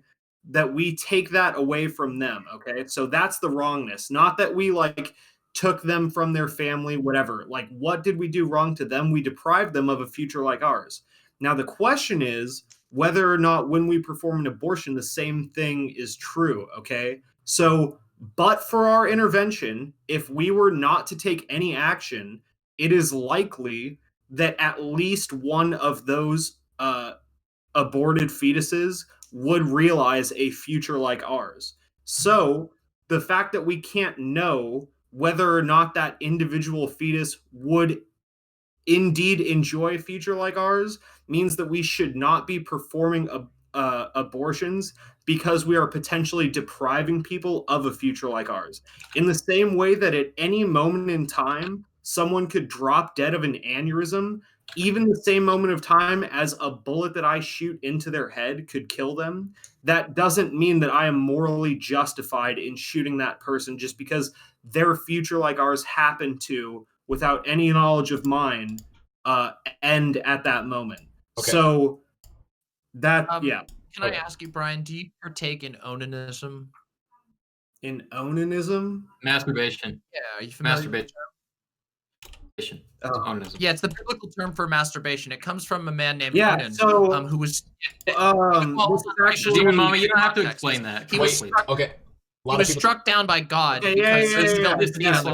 Actually, this is one of the things that like every fucking first-year philosophy major asks of this article, and as you might imagine, the article addresses that. So the article's thing is that for someone to lose a future like ours, they must be an individual whom that future can be attached to, okay? Which is why it begins at conception, because pre-conception, there are 2 things which do not gain a future like ours. Sperm and eggs. There's a problem there. Sperm and eggs don't have a future like ours. They're not an individual. They require, coming together to become an individual. Interesting. But, I mean, humans require the coming together of billions of cells, so wouldn't that apply in the exact same way? I feel like this is a like flaw. sell death? It seems like your argument like sort of assumes that like, well, sperm and egg, they come together, that's two becoming one, but in reality they become a cluster of cells that all need each other to survive.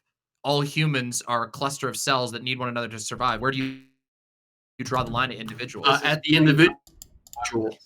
Okay. At the This is like Like, Okay, why someone would you? just arguing like, wait, hold on, Steve TV. This is just like someone being like, you're just a big cluster of atoms. Everything is, so therefore nothing is anything. Like, but I mean, that's why you're atomizing the discussion to a point where you're trying to negate the meaning of the actual topic. you're saying that that an individual becomes an individual from the moment that the sperm enters the egg, and that somehow is supposed to be a compelling argument to me. That's no more compelling than me arguing that no person is an individual, right? Like, isn't this the whole ship of Theseus problem? This is literally the ship of Theseus problem. Just like a fucking first-year film major. Holy shit. Well, no, Nice. Is that all you got? I was gonna say, you got for me. Maybe you should present me like. Yeah, first of all, Brian, not a poignant response that I would expect from somebody such as yourself, Mr. Philosophy Major. But more importantly, well, I don't want to take up the whole discussion.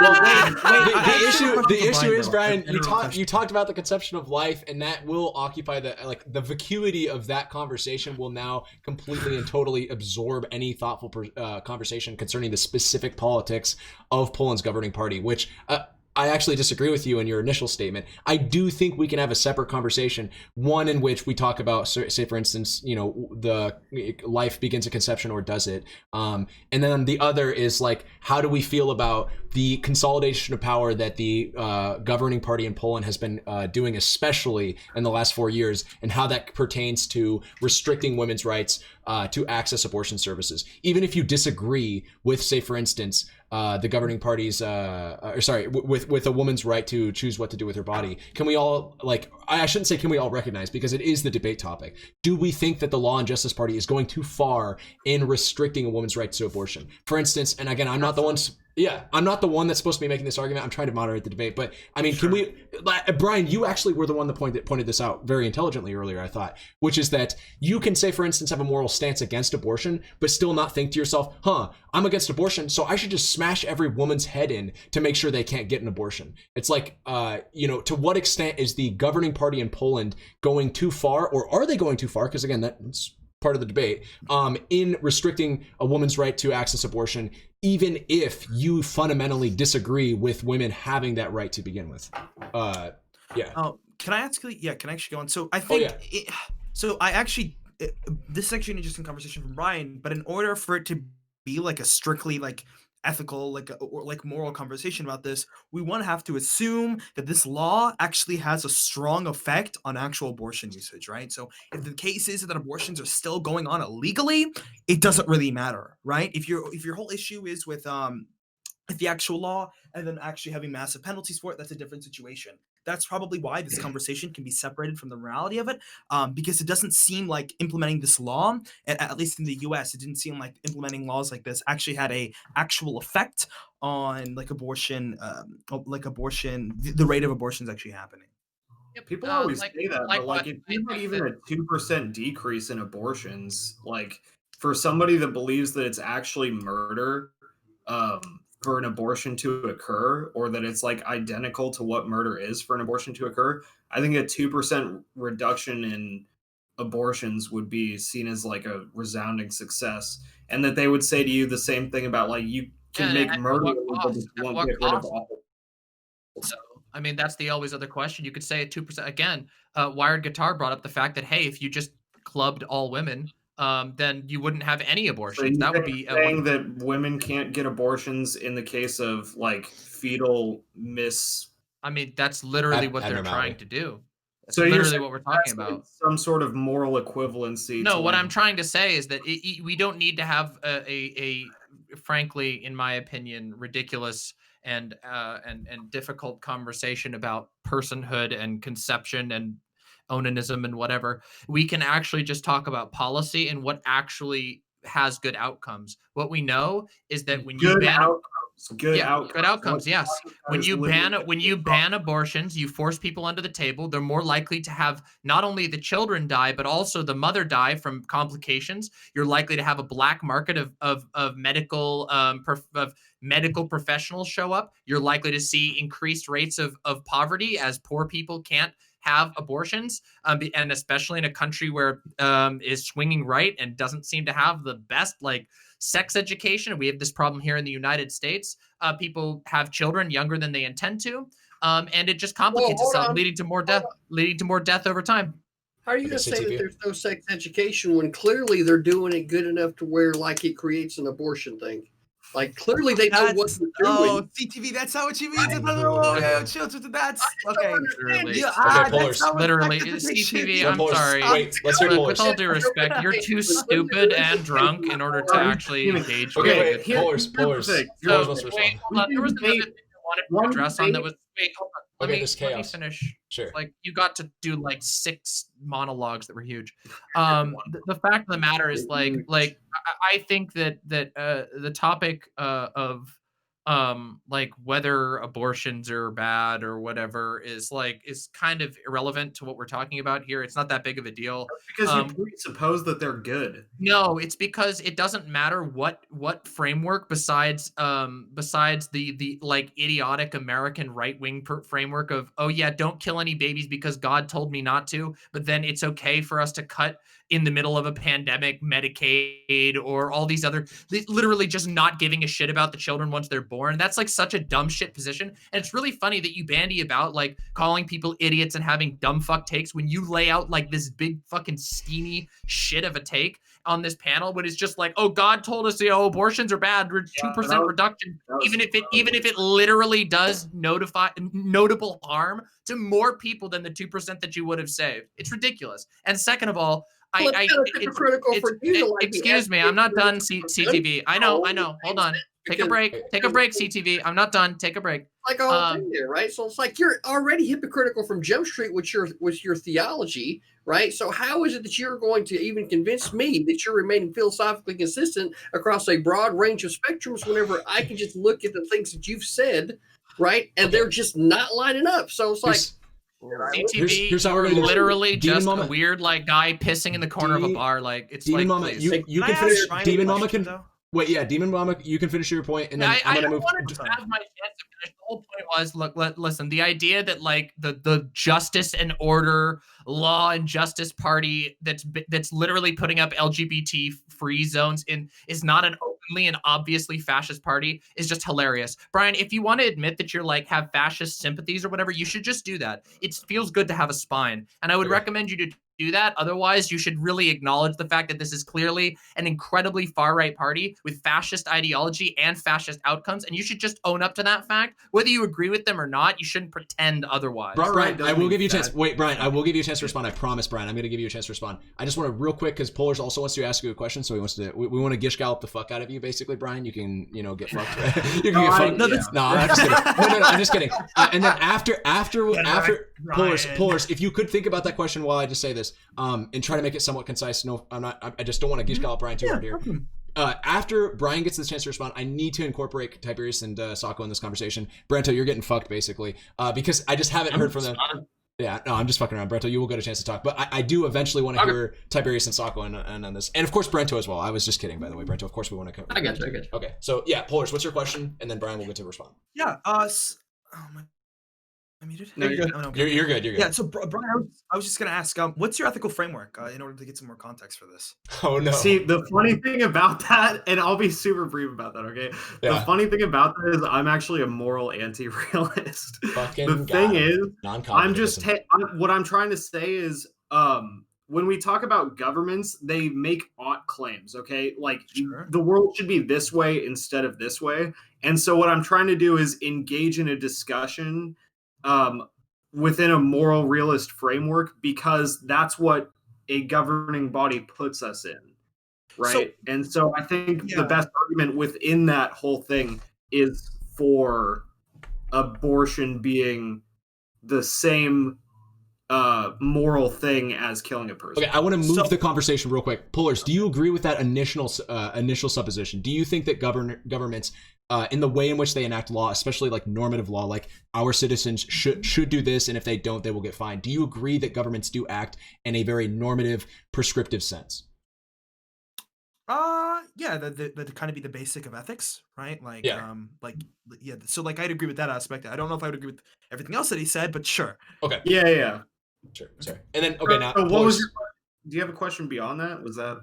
I was gonna ask you that in order to get more context and then address what you were talking about like earlier, like whether we should actually engage in policy that way. Because depending on your framework, you probably already, this is a philosophy major, you could look at abortion in completely different ways.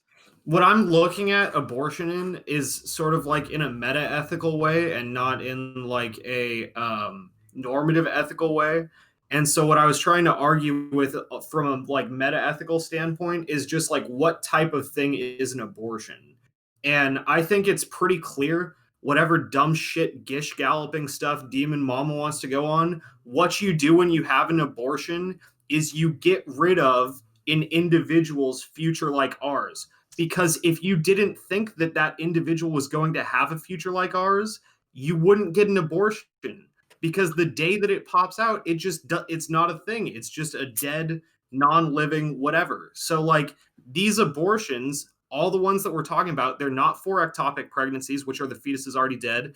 They're not for like rape cases, which is a totally separate normative question that I could answer. They're for women who have something that is going to be a being with a future like ours, who do not want a connection with that being, whether or not that's right or wrong. That's what I'm trying to say. It just sounds like are just I saying would agree with that. words to try and dig your way out. Like, I don't understand what you're actually trying to I get his position. Ask me, so like let him fucking respond. So sure. I think I actually agree with like, so even if I necessarily agree with like the future like ours initial part, you mentioned afterwards, you said that like if people understood it that way, they still wouldn't engage in abortions. I don't know if I would necessarily agree with that, right? Depending on your views of like egoism, for example, if you're a psych egoist, for example, or if you like that's where probably I agree with that. Some people would want to get abortions even if they thought it was murder. Like I think that's totally true. So sure. So you're just trying to make the argument, like, what is it? Right. I don't know. Like you're making more of a descriptive claim in that sense. Like, what is it? Right. Yeah. And the reason I'm trying to do that is because I think that question is essential to whether or not like a government is justified in banning abortions. Because if abortion isn't killing a person, then who gives a fuck about this? Nobody. Okay. Like the hard part is you're taking away a being's future like ours, or you're forcing women to carry pregnancies that they don't want, which I think is fucking terrible too, by the way. Like from a moral realist standpoint, it's a dilemma, which is two bad options. I mean, what I'm saying is forcing women who believe differently than you, because here's the weird thing. Like it sounds like there's quite a complicated and difficult philosophical argument to be had over whether life or personhood begins here and there. And I have my own opinions, and you have yours. But the world that they're advocating for, precludes allowing people to even have their own moral conclusion about it. It precludes the freedom of women to make that decision, and it forces them instead, as we know factually, on a literal basis of consequences. It forces women to go into much more dangerous situations where the baby, person or not, will be killed, and there's a higher risk to that person. There is no benefit to even the pro-life people to banning abortion. No benefit whatsoever. I don't think there's such a thing as a higher risk situation for a baby than being aborted, right? What could be higher risk for a baby than being aborted? Hold on. That's true, Brento. Listen to any word. Hold on. It's really important. Did you know that babies come from mothers? Did you know that babies are inside of people? So now you're just being condescending. You don't have a point, so you're just being condescending. Okay. Conversation. Hey guys. Hey, again, definitely don't want to mute. But we got a little crazy there for a second. I do want to draw the conversation back to the interlocutors that we're arguing, but I at the same time feel like just so bad. Tiberius, do you have anything to say about this? And then we'll jump over to Socco as the conversation. I'm largely not nearly equipped to have the philosophical conversation. Like I had like 2 philosophy classes back in college. Sure. I'm a economics poli-sci guy, so most of this conversation has been over me. I understand like pieces of my moral framework and like why they line up, but I don't feel like I can really add to this in a way that, at least not on the level that these guys were talking. So pass. Well, okay, and again, I want to say this one more time, not necessarily pointed to you, Tiberius, but I want to make sure that everybody on the panel knows we can have this conversation about normative ethics, whether or not governments should be allowed to restrict abortion rights, whether or not a child's life begins at conception, and we can have that conversation. Can be very interesting, but that's not why. I mean, I'm not saying it's off limits, but I'm saying that's not necessarily why I put this topic on. I do think that there's an interesting conversation to be had there, but I also think that specifically pertaining to this case in Poland, there is a very interesting, I don't even want to say side conversation, another conversation to be had about how, well, even if I, say, for instance, was somebody who's super pro-life, doesn't want abortions to take place whatsoever, I can still recognize, if I were that person, I'll just say gross overreach from the state in this instance in terms of how they've basically deliberately stacked the courts, their federal judiciary to align with their certain values, and all of the different things that they've done over the course of the last 4, even 10 years really, to essentially just make like abortion incredibly difficult. Yeah, and I think that can be an interesting conversation that we have as well. But again, if you don't have anything to add, I completely understand. I comment on that to a certain degree. I mean, again, Sure. I feel like this whole sidestep into like the philosophy of abortion is more or less a way of Brian sidestepping the fact that he probably agrees with the fascist party of Poland. But whatever. The fact of the matter, in my opinion, is that first of all, we have so we have a party that's incredibly far right that is using whatever tools that are at its disposal to ultimately restrict the rights of a lot of people. And we're not just talking about women here, but we are talking about women in a lot of ways since the focus is on abortion. But we know in the context, understanding a little bit about Poland's politics, it goes much beyond women. This is a party that's very okay with restricting people's rights as long as they believe they have a moral or whatever right to do so. What do you think and I right think that's is? a problem. Excuse me? What do you think a right is? I mean, there's a lot of potential definitions. It depends on what you're actually talking. It depends He on asked you what you thought a right was. Wait, there's multiple definitions. In general, Yeah, I'm but using he's this asking you. So, Okay, what's your definition? in this context. I think that if the way that I'm using it right now, I mean, they think that they have the moral justification to go forward with this. No. I'm not talking about what you think like Poland's government's rights are. Like, you're saying Poland is restricting its people's rights. So like, what are what's the definition of rights for the people that you're using? Oh, I mean, that's a kind of a complicated question, but by and large, I tend to believe in that we should focus on personal liberty, that people should be allowed to live their lives as they see fit, so long as they're not harming other people. This is how I sort of harming other people, libertarian, maybe like stealing someone's future like ours, huh? That'd be pretty harmful to another person. I knew he was going to do that. I mean, maybe, but I know that maybe, you want to like no, for sure. I mean, yeah, I don't know, like this seems like again just a sidestep back to some that's you pussyfooting and not wanting to own your position. That's what that is. What are you talking about? Like, I mean, wait a second. Like, I just want to point out that I've literally not been able to finish a single sentence this entire fucking panel. Oh, this and is it's true. actually Entirely not true. No, wait. No. Sorry. Oh, it is actually hold on. entirely true. Watch the motherfucking VOD. It's hilarious. Yeah, guys, can we watch the VOD, and I guarantee you that. Wait, hey, I'm modding. You're not even present here. I don't even know if you'll know how to find the VOD in the future. Let's be honest. We should make one thing abundantly clear. The energy of the room has been pretty adamantly, at least over the last 5 minutes, like sort of Brian NCTV versus DemonMama. So again, and I want to recognize that and also give DemonMama a chance to respond to both. So when DemonMama's talking, I'm not saying like give all the floor to her, but recognize that if you're holding a position that is simultaneously held by somebody else on the panel and only one person is on the opposition, in this case, even if it is somebody who you disagree with, who's been maybe belligerent to you, try to show them at least the respect to respond to both of you guys at once rather than you dogpiling her. It just seems really unfair. Yeah. So again, I'm not trying to show favoritism or anything. I'm not even like. No, I'm with you, but I said at the start, I'm for no government involvement, right? So like the fact that I'm even saying anything that is agreeing with what Brian is saying is because he's pointing out logical fallacies in the person that he's having his primary That's not debate what's with. happened at all. That's Like literally, I attempted to say something, and then two people butted in to try and be like, "Look, I got you, but that didn't actually happen." Loaded with a ton of implications. Wait, okay, So- so can you actually name your question so I can try to answer it? Oh. I mean, I'll point out you just interrupted me again when I still haven't even finished my original Here's my sentence. point about it, okay? You were going on this long, enigmatic rant about how, I didn't even start. What are you talking so about? bad that Poland is taking away the rights of its citizens. Yeah, And I so do believe that. my questions to you were about the implications behind what you're saying, the underlying assumptions. What are those rights? Where do those rights come from? And when you answered, when you said, I think people should live their lives in a way that is free unless they're harming another individual, what I'm trying to point out to you is I made an argument about how abortion is harm to an individual, and you just wanted to move on beyond. Yeah, because you're a dumb fuck that doesn't actually know anything about moral and again.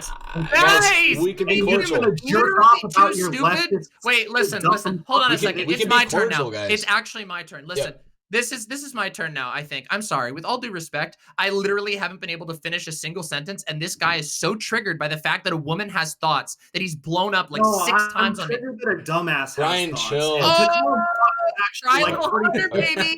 I muted Brian for a second. You're mad that I called your little Nazi party the Nazi party. You don't like being called that. You don't like being associated with fucking Nazis because you really do sound a bit No, Nazi-ish. it's just like when we listen to you, you're so disingenuous. You gotta let her finish a point. I'm so tired of hearing all this condescending talk from you. You think you're getting like this reaction, but in she's not reality, able.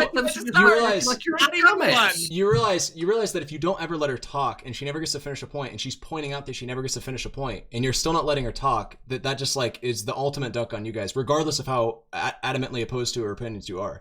Right, and again, it's not even about that. It's about when the ad hominem that's and what, like that's nobody in here is flying a swastika. So why is that the primary language? Again, even if you adamantly oppose, it's all bullshit. Right? I know. Again, and even if you adamantly oppose everything she's saying, at least let her fully say the thought, like complete the thought. Even if it seems like it's like just take notes on what she's saying. Oh, she just called us Nazis. Okay, check. I'll address that when she gets done speaking. Oh, and she just called us fascists. I'll address that. And then that way, right? She gets to fully complete her thought. Do you not understand that by her mentioning every single one of these things along the way, it's her attempt to control the conversation to where now people are arguing back against Nazism and all these other things rather than focusing on the point. It creates that dynamic, and that's what I'm trying to explain. Yeah, and I do recognize there's a bit of sensation. There is some sensationalism in the way that she speaks. I recognize that as well. But that you can write that down and then just it's an ultimate dunk for you if you just let her complete her thought and say, hey, you called us a Nazi. That's just patently false. And then you move on to the next point. As opposed to just like the second she calls you guys a Nazis, the second she says like, Brian showing sympathies for the Law and Order Party or the Law and Justice Party, which is clearly neo-fascist. The second you guys interrupt her, it's just like it's really bad. Like from a debate perspective, when two people jump down her throat, even if you vehemently disagree with what she says. Again, she's not saying it in sort of a la you guys are all Nazis sort of way. She's saying, hey, you guys are Nazis. And again, I disagree with that. I know Brian on a personal level. I don't think Brian's a Nazi. But when it's, when somebody calls him a Nazi, even if that is something that you think like, man, she just definitely shouldn't be calling me that. It's like, at least let her complete the thought, because it just looks bad when every single time she speaks, she's constantly getting interrupted. It just doesn't make any sense to just continuously interrupt her. If she would focus on the points instead of trying to create contention, less people would interrupt her. And this is what, and I will extend the olive branch here. So DemonMama, if the next time you criticize their positions, could we just leave out the Nazi, like, let's say Brian, I would like to make a simple. Go ahead, sorry. No, I was just going to say, even if, like, let's say right next to Brian's guitar, there's, like, actually just a swastika behind the case. Like, let's just imagine that doesn't exist for the sake of the conversation, because, like, if we keep focusing on that, it's just never going to be productive. So, again, I'm going to serve mute the next person that interrupts her. DemonMama, please take the floor, but try to not incorporate, like, super hardcore ad homs, because it just does not make the debate productive whatsoever. I don't think I was the one who engaged in ad homs. In my own defense, like, I feel like we could watch the VOD. They called me a dumb fuck, like, 6 times before this, and eventually you just get a little bit tired of people thinking they're styling on you, and then you want to put them in their place by calling them out exactly what they're doing. Would you agree that you did the same? With that said, okay. Did I? I don't think I ever did. I think sometimes you don't think you ever called Oh my In God. response, yes, I did. In response, absolutely. Okay. Tiberius don't even want to be Okay. a part of this no more. He took his headset Yeah. off. Come on. So we're just gonna Dude, all I don't not. wanna be We're not doing ad homs anymore. DemonMama, Listen, yeah, I let her know take what's the floor. going to happen. Okay. You can take What the floor. happened to that? What happened to that server? Did we server mute the ones who interrupted me again? No, I'm gonna let you I talk. know how this You're gonna works. talk. I know how this works. I know how this shit works. I've been on a million panels. I know how this shit works. Oh, you're good. All right. So I think that on matters of like incredibly complex philosophy, like as to where life begins, a thing that no one has a solid objective answer to. I think we have to, in the name of liberty and in the name of coexistence, we have to be able to recognize that people are going to come to different conclusions, have and will. And if we're trying to build a society that allows for liberty, and we can also recognize that people who believe that a baby is not an individual at the moment of conception, those people are going to seek out going to seek out an abortion if they so desire it. I don't think that it's unreasonable to say that we should allow this to happen under safe and consensual conditions, especially when and so that's where I go on that particular issue. I think that restricting people's rights is imposing your own inherently theological or philosophical view on somebody else. And you might not like that, but I just think that that's a pretty obvious example of what's going on. Likewise, we can see other examples of this party restricting the ability of LGBT people to exist in public. Yeah, I think that being unable to exist in public is like a pretty major imposition to being able to participate in society, the thing that humans need to, survive.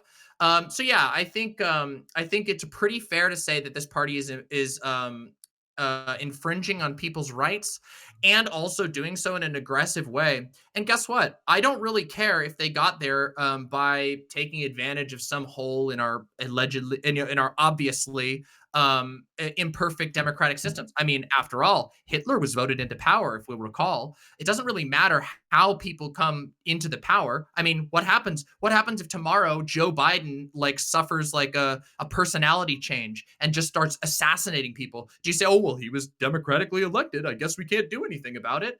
No, of course not. We can recognize that people are capable of finding a way into a position and then using that position of power to impose wrong, immoral, unreasonable things on other people, which is clearly what's going on in Poland.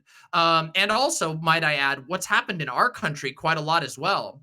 And I think that's I don't really care how a fascist weasels their way into power. When they start oppressing and repressing people, when they start making it possible for LGBT people to be driven out of the public eye, I don't really give a shit if you were elected there democratically. I think those people have every right in the world, and every person who wants to ally themselves with them to depose you, to fight you, to resist you in every single way imaginable. Of course. Yeah, and I don't really care what sort of I don't know, your year 2.5 philosophy class taught you about, oh, it's definitely hard science when the sperm meets the egg. That's what makes it individual. So yeah, I don't really give a shit about that. Okay. Now, again, open discussion. Please remain cordial. Does anybody want to respond? Yeah, I have something really quick. Okay, Brento and then Polars. Don't worry, Polars. I'll give you. Sure. Let's say, DemonMama, you have been able to finish many thoughts in this roundtable. You have not been interrupted every single time you've spoken. So that's an overstatement, right? Okay, but wait, Brento, you can recognize that over the last 10 minutes, I've been here. Yeah, it's been very difficult for you to get on. I've been listening, yeah. And I'm not saying no one's been interrupting or insulting DemonMama. Not at all. No, I'm not saying that at all, right? But I just want to make sure that obviously, no, it's been a huge back and forth, but many times she's been able to speak. And DemonMama, you've also ad homed people at times. You can say only in response, and you know what? Maybe someone else started it, but it's been back and forth. Both sides have been disrespectful. Okay.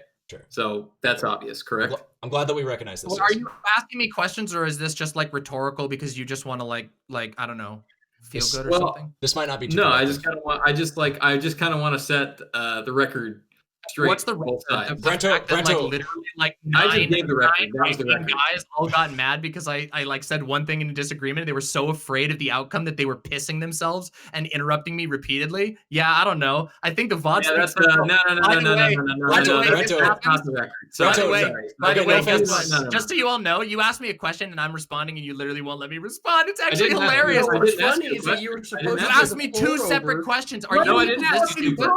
Guys, remember, the conversation just devolves if all we do is talk over each other. And again, no offense, but Brento, I do feel like this question was a little bit like twist the knifey. It's kind of like, she was able to speak. I just think. I know. And again, I agree with you, that it has been from both sides, but like bringing the conversation back to this topic as opposed to talking about the far more interesting topic, which is, well, hopefully the topic that we were talking about, it doesn't really serve the conversation. It's just kind of like, hey, DemonMama, just want to let you know, you were shitting on other people. And it's kind of like, well, now we're just bringing the conversation back to the thing that we weren't able to get past to. And this right here is like what we would call the definition of a troll. And that's what DemonMama's been doing. All right. Again. Nice me, everyone. So does anybody have anything to respond to what she said? Like to the actual, Okay, yeah, sweet, go. You have the floor. Yeah, so I think DemonMama, you'd agree with this aspect. Like, it probably is important to understand like how how they came into power. I would definitely understand like how the Law and Justice Party came into power, because you probably want to stop those same loopholes or address the reasons why that happened in the future. I think that's something we both agree with. And then secondly, I think the philosophy. I think philosophy is relatively important when you make like ethical and like the law decisions, because if you aren't consistent there, you'll lack to be consistent anywhere else, right? If you don't have a strong basis there. And this is actually something that I think, like, for example, a lot of like what we consider conservatives do, right? Is that they have no basis in ethics or philosophy, and they're extremely inconsistent in that way. So I think it's important that whenever we talk about these things, or we make prescriptions about what like the Polish government should do, I think to a certain extent that we should have a background in philosophy, and that's why I think even though like you and Brian may have had like a weird back and forth, I think there is value in what he's talking about, right? Because if we can't even necessarily establish a philosophical basis, we can't make it like a perspective. I don't disagree with you that philosophy is important and interesting. It's just you have to keep it within the scope of the conversation. We're talking about Poland's politics, and then we're diving off into this like extremely dragged out, heard it 10 bazillion times through my entire life. It's the most talked about fucking bullshit on the internet, is this argument about, well, does life begin when the sperm go into the egg? And it's just like, okay, I get it. Everybody has a different view on this. It's clearly a polarizing issue, and I understand. But like, there comes a point where you have to recognize that like, either you're embracing the law and order worldview, which is that everyone who disagrees with me is intrinsically a murderer and therefore I can oppress them, or you say maybe there's some pretty serious and understandable philosophical differences here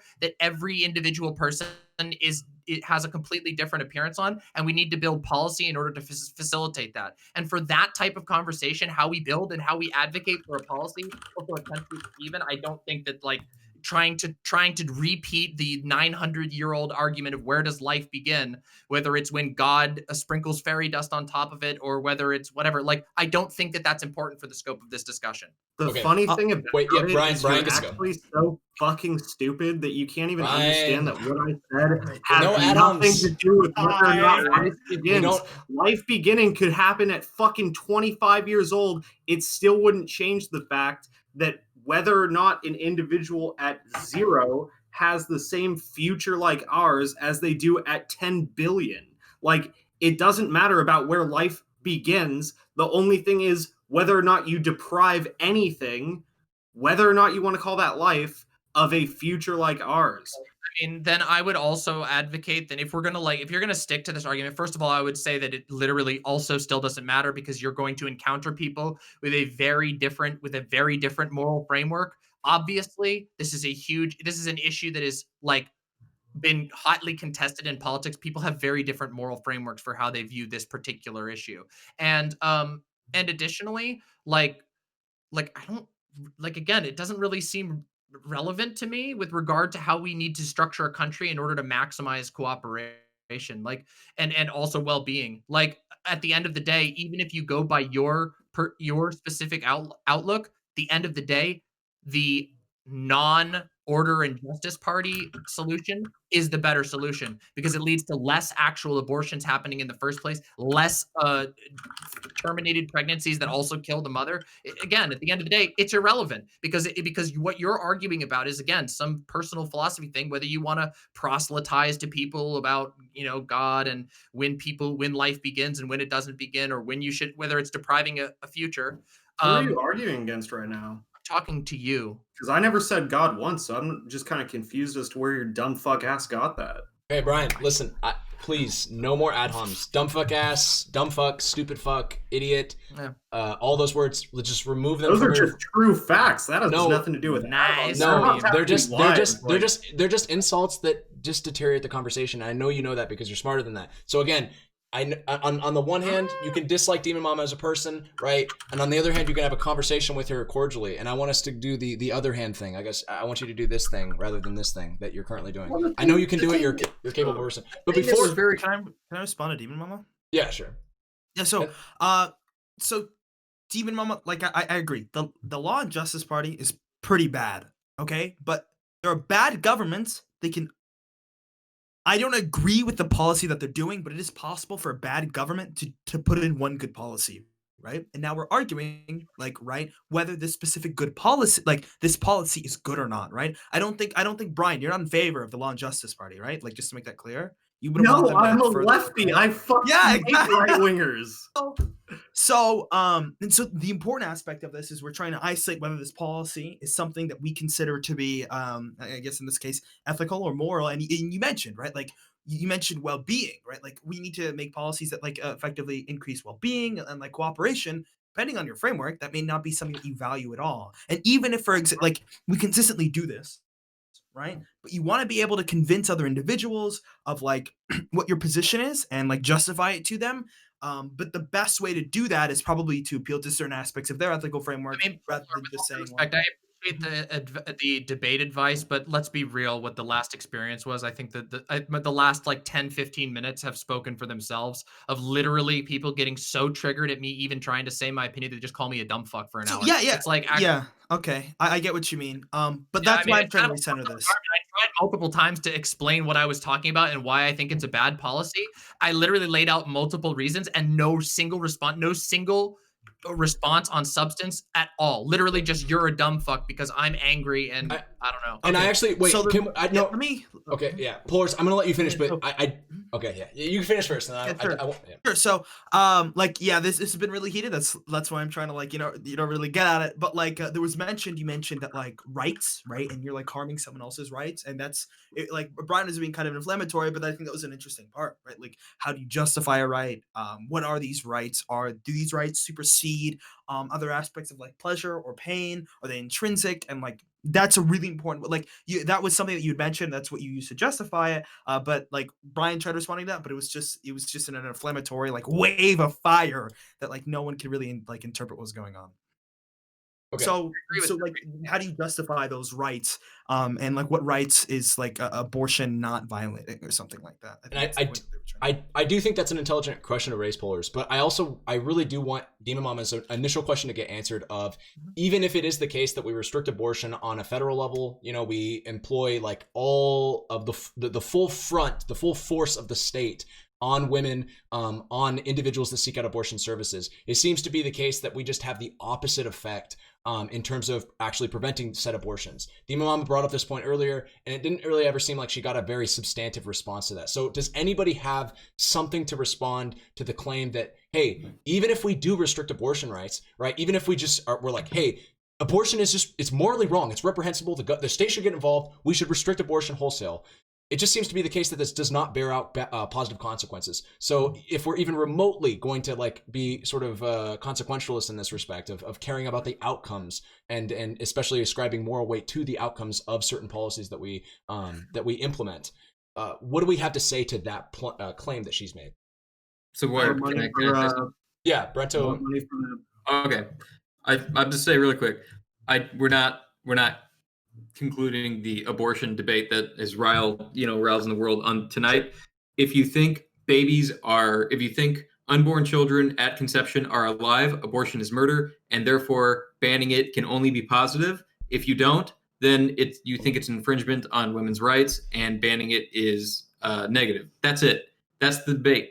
Like No, that's all. Again, I mean, what do Brent, you want? There's Brent, nothing else. It's not just what I want. So again, I want to mention two things. No, now. I'm not really. I'm not Yeah. like saying that. I know. I'm not saying that to you, like, personally. I know that you're not saying that to me personally, but it seems like you're sort of sweeping under the rug two things. First of all, the article that was at play, which involved specifically the region of Poland, the Law and Justice Party, and the geopolitics surrounding the region. I thought that provided a unique context to not just talking about abortion again for like the 500th time on a panel. I think that there's an interesting conversation to be had there that I thought we could explore, and it seems like we mostly haven't done that. And then the second point is just, again, bringing back up what DemonMama said from the start, which is that, hey, even if we think abortion is wrong, and again, I'm a moderator. I'm not trying to actually argue this point. I have no intent. I'm going to make a statement, but I'm not arguing this. It's just something that she said earlier that we still have yet to address, which is, hey, even if we're like, yo, abortion sucks, it's wrong, it's evil, and we ban it, it seems to be the case that in every modern society that we've tried that, it ends up in more or at least equivalent numbers of abortions happening in very unsafe ways. So it's like, hey, even if we think it's wrong, like, what do we do about that? You know, we ban it. It's like, okay, now women are, sticking hangers up their fucking uterus and endangering themselves, certainly endangering the fetus. What do we do about that? It's like we banned abortion, and it's like it keeps happening. And then not only is it happening, but it's happening in a very unsafe way. It is it causes demonstrable harm to society, and I do mean that wholesale. The mother, the child that could be born, right? The family that's going to be broken because an unsafe abortion procedure resulted in a death of a pregnancy in a very violent way. So what do we do about that? That's her point. She still hasn't had it addressed. I would just like us to talk about that, because if we're going to go down this rabbit hole of like, hey, abortion could be wrong, it's like, even if it is wrong, what do we do about women that still seek out abortion procedures when we ban it? Because that's an interesting topic to have. Yeah. I agree with DemonMama, right? Like, and I think Brian, I agree, right? It seems like they don't necessarily have the effect of like ending it all. So that's where probably the ethical aspect ends. But I think Brian tried saying this, but like, even if it results in a 2% decrease in abortion, I don't know if you considered it worth it. And you mentioned at the end why that, like, in looking at it in a consequential like framework, right? God, I have to stop focusing on the ethics, but I do agree with DemonMama that like it doesn't even seem like these policies actually effectively reduce abortion, that they can make it more harmful. And if you look at it from a consequentialist aspect, that there's a lot of harm being done. There's increased harm in that sense. Tiberius, because man, we haven't heard from you in a while. Do you have any thoughts on this? Yeah, I do, but long and the short is that I do side with more of Polar and DemonMama on this one as far as how this works out consequentially. I mean, copy paste what Polar said. The only thing that I would throw out there, although this isn't really much of an argument, is that we will never truly know how many abortions are had in any society that outlaws abortions. You know, that's just blatantly black market operations. Mm-hmm. It's an assumption. Whether we want to go into the particulars of if that assumption is valid or not, we can do that. But I would probably go more with the left counterparts here that, yeah, they're correct. Socco, because we haven't heard from you in a while, too. What are your thoughts on this? Yeah. So I agreed with, I want to say some of what Brian and CTV said, but they really made it hard for me to like actually say that. I'm trying to think what was my original point that I was going to make. Oh, yes. In response to something that someone in chat asked Brian, it was, so Brian is against anyone dying at any time, at any place, ever. Wait, no. Yeah. No, I don't think he said.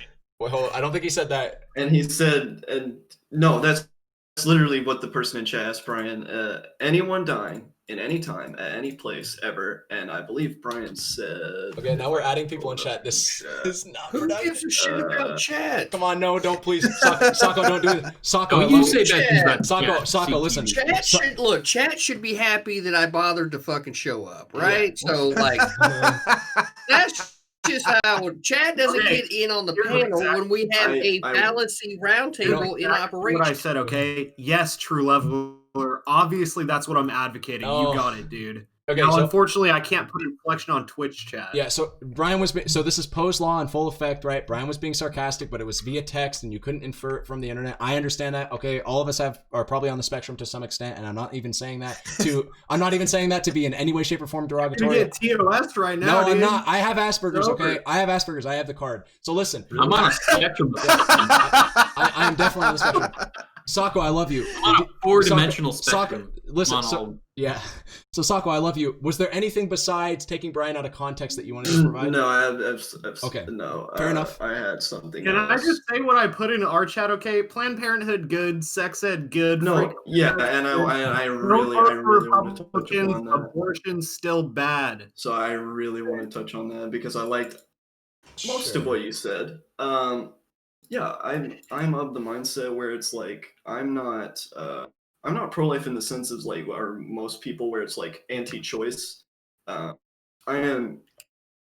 am pro-life in the sense that like I don't want people to abortions, but if they feel that it is necessary and they are in a situation where that child would grow up in poverty because poverty is hell, Yep.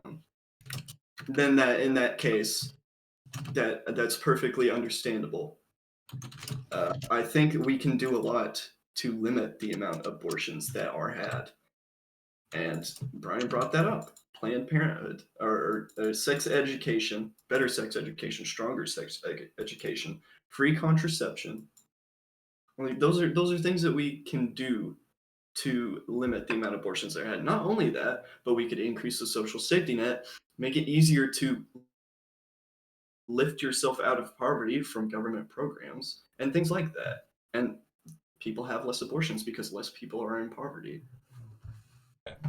CTV, I sense that you wanted to get on this. If you don't want to, I understand. But did you want to say something? I just kind of like to close out the night. Yeah. Okay. Yeah, because it's 12:30 here. So. Yeah. Oh yeah, for sure. True. This is the last topic. And I was going through closing thoughts. Sorry. Yeah. So I'll just kind of hit it off, I guess.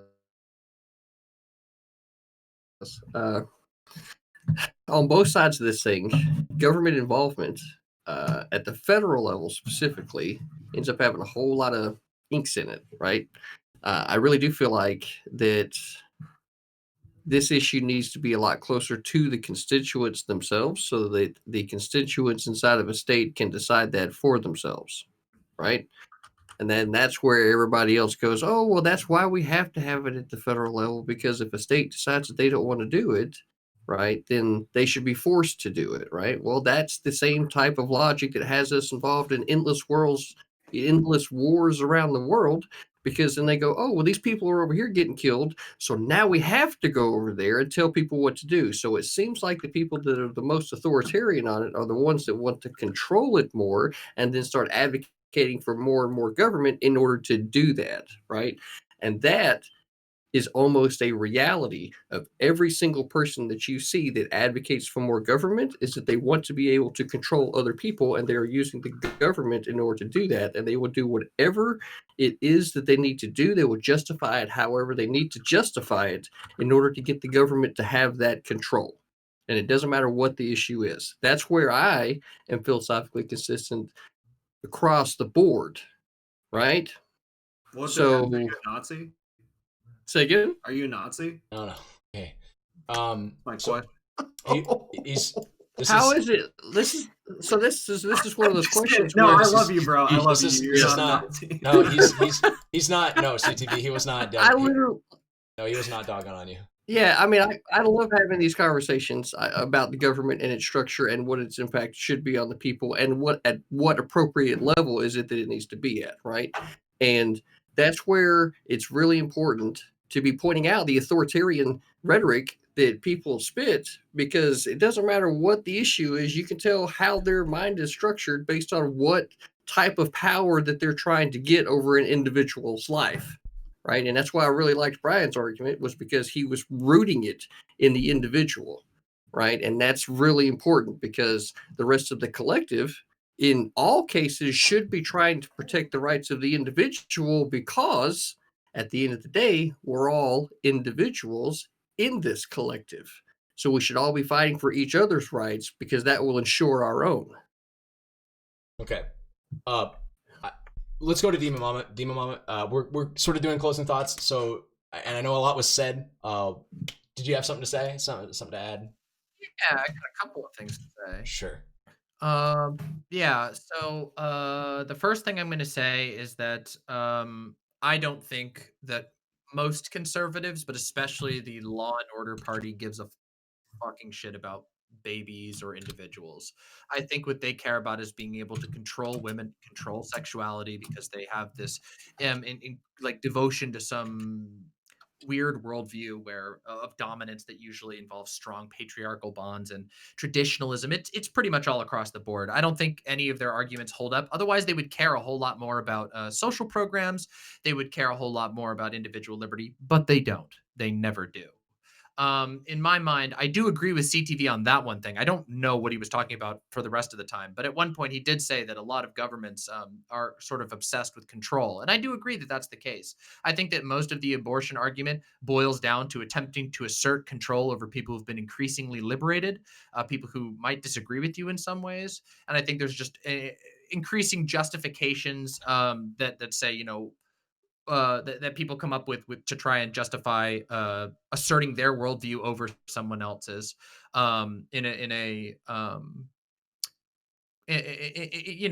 sidestepping morality or sidestepping philosophy, by making the conversation impossible to actually have about policy or about differing viewpoints.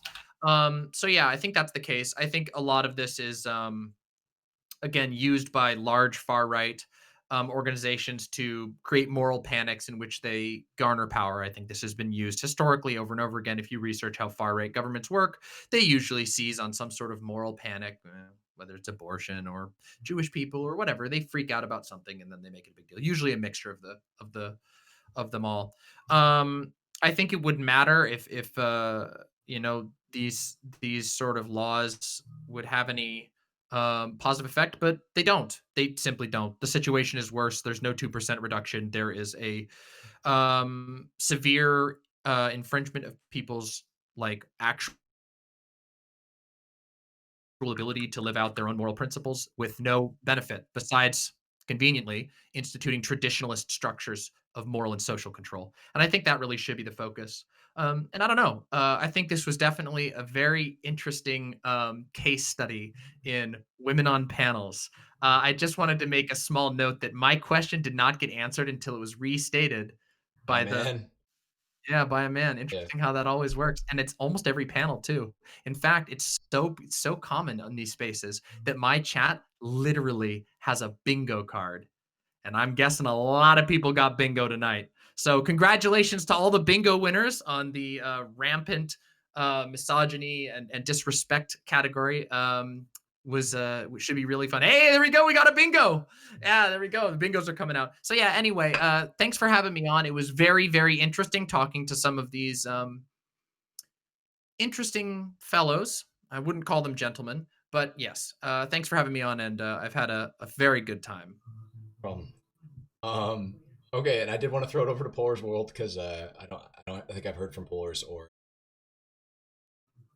Is this like closing statements? Yeah. And okay, sure. Yeah. So I think I've stated my position on this. I think ethics are important, but DemonMama does bring up a good like what's the actual practical application of this, and I think that's also really important.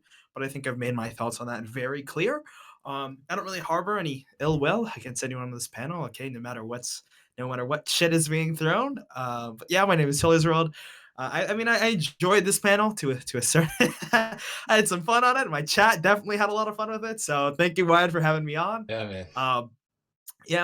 Hey, it was fun talking to everyone. Tiberius, I know you're not a big fan of philosophy. No. Oh, I would not call what happened. No, here. look, I'm sorry, I don't. Wait, no, I probably should get back to this. But no, my name is PolarsWorld. I have some big stuff coming up for the new year. Project Polar is in the works. It's gonna be very cool, very based. I'd like to thank Wired for having me on. This is a really fun, first type of panel. I guess that's my spiel. Yeah. And Brento, I guess to finish this off, what's up? Closing thoughts on that segment? That particular topic, and then just in general, what's up? I don't know. My closing thoughts were my opening thoughts, and Yeah, I don't think I don't think that Poland is like a fascist nation or anything like that. I think that's like I think that's hyperbole. I think that's going too far to make the argument into a sort of moral panic. I do feel like they shouldn't have made the law, and I will probably create some problems. I don't know. That's about as far as I could get on this one. But thank you for having me on this. It was great. Yeah, this was a very interesting pilot episode. I really hope I can do this again sometime. And yeah, but yeah, thank you very much for the panelists. I have shouted you guys all out in my chat. If you guys want to leave now, you certainly can. I'm not going to hold it against you. But yeah, thanks a lot, guys. Really